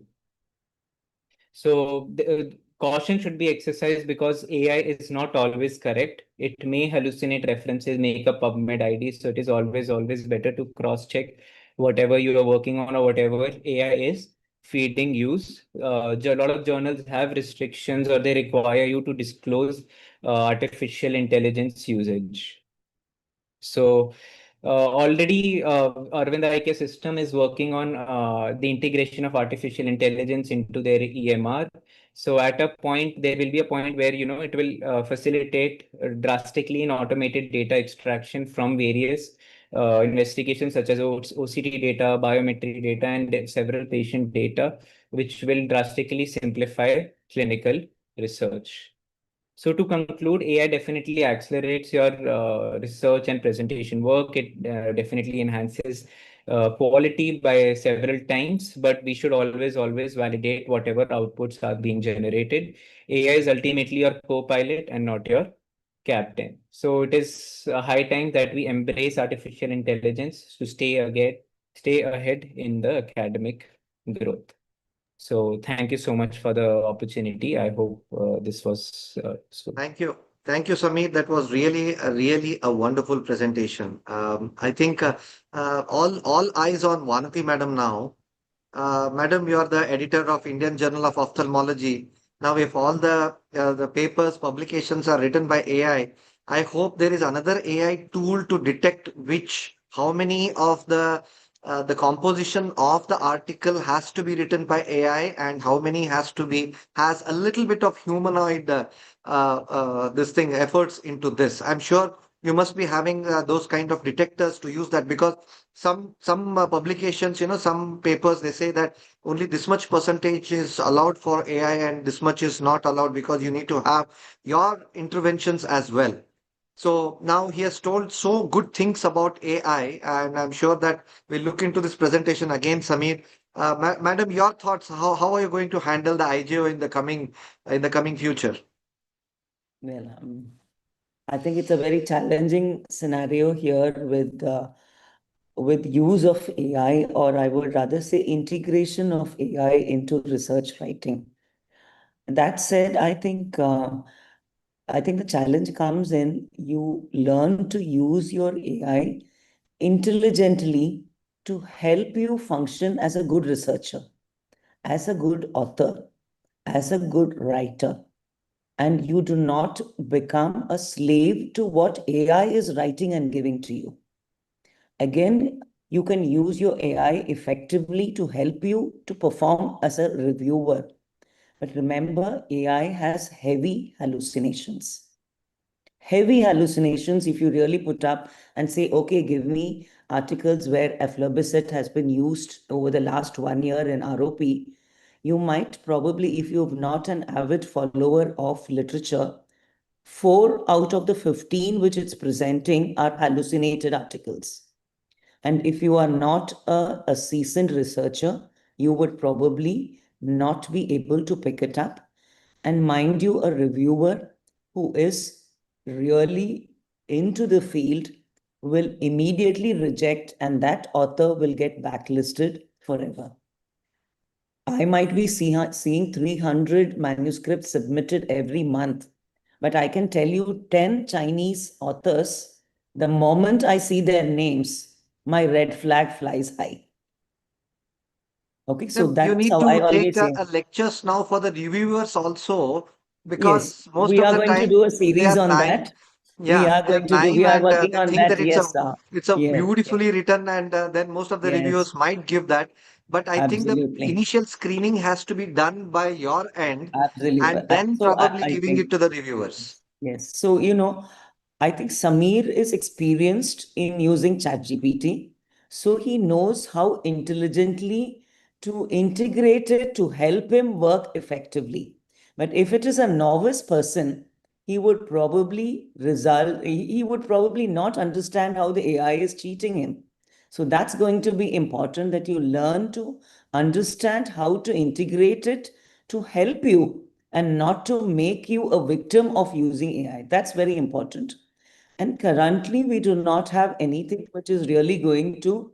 I think these are in the making because we are in the phase where AI is integrating into almost every part of our life. And if you really look into ophthalmology, AI has been there for a very long time in all our imaging modalities in cornea, all our imaging modalities in retina. And even if you look at your Grammarly, is also a very milder version of an AI, where an AI is really helping you to check your grammar. So it's only that it is now being given a very organized and structured outlook because the industry is evolving and the industry is also bringing in commercial aspects, paid aspects of these softwares. So paid aspects of these softwares perform much better, more reliably. That's said and done. When I find a write-up which is so exclusive, which is so beautifully written, again my red flag flies high. So then there is a lot of scrutiny which goes into it here. And then you know that there has been an AI used into it. And mind you, now I do have submitters who also use AI into their photographs. So that's another challenge which we are looking. But the onus always remains. See, journals should stop functioning as policemen or policewomen. It is the onus of the research writer to follow good publication ethics. And that is what we need to be. And we are representing India. We are representing research work, honest research work, well done in the Indian scenario. We do not want to hold our heads low, but hold our shoulders and head high in the international scenario. That is how we should use AI to our help. I mean, if that is the message which young ophthalmologists should learn. Very important, and we are looking forward for your courses as reviewers. It's very difficult, sometimes to judge it. But if you can screen it and provide it to the reviewers, that will be really helpful. Thank Dr. you. Thank you. Radhika is doing a lot of work on AI. Perhaps a few thoughts from her would also help. Yeah. Radhika madam and then Jitendra sir. Just very briefly, I'll say that very nice talk, Samir. You have explained how one can use these various tools and platforms to increase your efficiency and make that task simpler so that you can use your limited time for and more effectively. A few things is I would say that one should be in the habit of using disclosure if one has used AI for anything other than just grammatical correction. So if one has used AI for only scientific content or something, there's no harm in putting, ideally one should get in the habit of saying that, of it, disclosing how one has used it or what its role has been. And I'm not sure if you've experienced this, but you'll find after some time that you get so hooked on it or you get so sort of you taking the shortcut that things that you could do earlier, after some time you find that you are compelled to just use the AI when you could have done it yourself. So I think as people, one should not lose our own creativity. So use it efficiently, but don't completely get hooked onto using it all the time, because after some time you will find that your own abilities do get a little compromised, and you must keep your brain active. Definitely for grammar and things like that. Yes, I know not everybody is very comfortable with language and things like so. Definitely there, it's doesn't make that much of a difference. But for whatever existing skills you have, do retain them as well. And then, as you yourself mentioned, that you cannot blindly follow what they say. So if you've used it for any statistical analysis or something, then you just make sure that you can verify that what is the outcome, it is making sense or not. And finally, when you talked about I'm just saying this for the young researchers because everybody is talking about statistical significance, but sometimes all these statistical tests or AI driven or whatever, they will come with, the value which is say coming as a difference of a very small amount of say, sometimes in certain studies it happens, but it's not clinically of any importance. So don't get carried away just that the P value is significant. You must remember that when you're interpreting it, whether it's for yours or any any other, whether you've used AI or not, it's good to remember, because you did mention something that you're finding that the median was not much, but it came as statistically significant. So sometimes it's simply a question of the kind of data it is, and how it turns up, and you have to see whether it's clinically relevant or not. So with that, I'll say that it was really enjoyable listening to your experience. And I'd like to congratulate everybody for all their insights and for having this platform to share it with everybody. Fantastic. Thank you. Thank you, Radhika madam. Jitendra bhai, your Yeah, final comments. before I say anything, I would like to second the comments of Vanati madam that, it is completely up to you to uphold the ethics. Whether anybody knows or doesn't know, you know that you had used AI and whatever, whatever you have done. So that goes without saying. Now, coming back to the presentation, so how to use AI is that, you can use multiple AIs against them, because AI hallucinates a lot. So what you have to do is you have to take the data from one AI and pit it against another AI. ChatGPT and Gemini are, they're really good tools. Canva is very beautiful. Crello is good. Napkin is good. They're very good AI generators, especially for images. And if you want to really use AI, use it only where you are stuck. Like you take a paragraph and especially one thing. I think after listening to this, maybe the websites and journals may change it. But what I have been able to do is that there are some rare journals, especially Japanese Journal of Ophthalmology, or some journals which you cannot get the reference, but if you write it to AI, they will get the summary for you. So that is very good when people like us who are into private practice and don't have access to journals and still want to read that particular article. You can ask the AI to write a summary, and you can take that summary and give it to another AI, which will further refine it for you. So you can bypass, even if you don't have a particular article and still you are interested in that. I know in the future this would be taken care of, but you can use it even if it is not open source.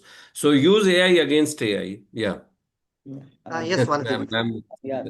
I think a point well taken, and it really makes life easy where you could just ask your robot to, summarize a study for me. But then I will second Dr. Radhika's thoughts on that.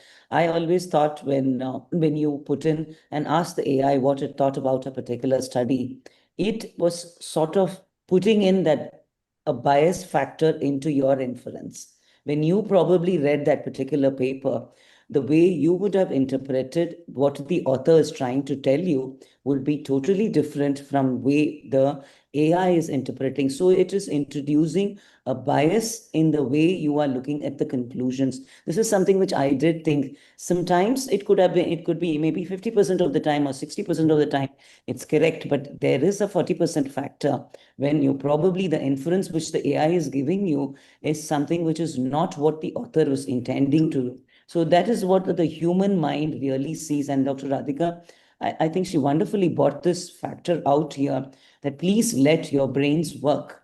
If you are going to allow your AI to do everything, and you are probably going to stop relying on how to draw inferences from research interpretations and research writings the right way. So that is when I think you have to learn to intelligently use your AI and not always depend upon. I do find my residents writing their thesis discussions using AI.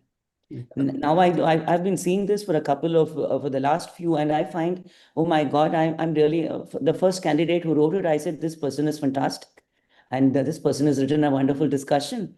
And it later struck me, okay, this was one AI pitched against another AI. And that's when I think you stop learning how you have to infer from what the author has written. So I think what we have is to enhance our comfort levels and not vice versa to blunt our intelligence. I think that should be the take-home message from using or incorporating AI into research writing. Fantastic. Thank you, madam. Actually, me and Dr. Sangeet sir were in one of the conference, and then his phone battery got dried up, and he was not finding his wife's number. to call her back. And as Radhika madam said that you have to remember in the brain, but now in the mobile we tend to forget even the phone numbers also. But fortunately, he was able to remember only eight digits of the 10 phone numbers, and the last two he didn't find out. And he asked me, Srini, is there any way where I can find out? I said, sir, let's look into the AI. And we found out that Dr. Sangeet Mittal's wife phone number, and it gave us, and then I called it through my mobile number. Over to Sangeet, sir. What do you want to say about this? The use of AI. I think a lot has been said now, but I think AI is going to come up in a very big way, and we should all learn how to use it. I think for the future, I think it is the future now. Use it when it's not research writing. Okay. Okay. So thank you. Any this thing from Anujit, Dr. Deepti, Dr. John? Dr. John, you were, I think, putting a lot of comments. Can you just spare up AI against AI? You said, are there anything you want to specifically mention about it, John? Yeah, so sometimes you can use AI detectors. So if an article is written with AI, you can use another AI to detect what part of the article, what percentage of the article was written by AI. But then there are other AIs which can humanize the AI article. So yeah, so humanize.ai, it can prevent the AI detector from detecting the AI generated article. And it goes on and on. It's like turtles all the way down. So we have to be very careful when using AI, because it's a very powerful tool, and powerful tools can cause destruction or creation. We have to see which. Totally agree. Anujit, Dr. Deepti, any final comments on AI? So I think the aspect of AI that we're discussing is deep learning, and in a couple of conferences that I've attended myself, the overriding comment is that deep learning will keep getting better and better year after year, or will keep getting more skewed in terms of the information that is being fed into the internet. So to take Samir's example of his Fabre emulsification PowerPoint, there is a say that 5 years later, the ChatGPT will generate a much better Fabre emulsification PowerPoint. So maybe that aspect of AI is something that we can look forward to. But I'm definitely in tandem with Vanati ma'am and Radhika ma'am regarding the safeguarding of ourselves regarding AI. That was an excellent point made. Thank you. Any points, Dr. Deepti? I think I somehow I am against AI. It's blunting. I agree that it's definitely blunting our head, because now if I want anything, search a quote, I really am not using my brain. I directly go into Meta AI, I check into Google, and then the quote comes up and I put it up as my PPT. So I think I use less of my brain as compared to what I was using during my MBBS or MS days in the current AI thing. And none of our postgraduates are really putting up their efforts the way it was used. So AI is more being misused nowadays rather than being used.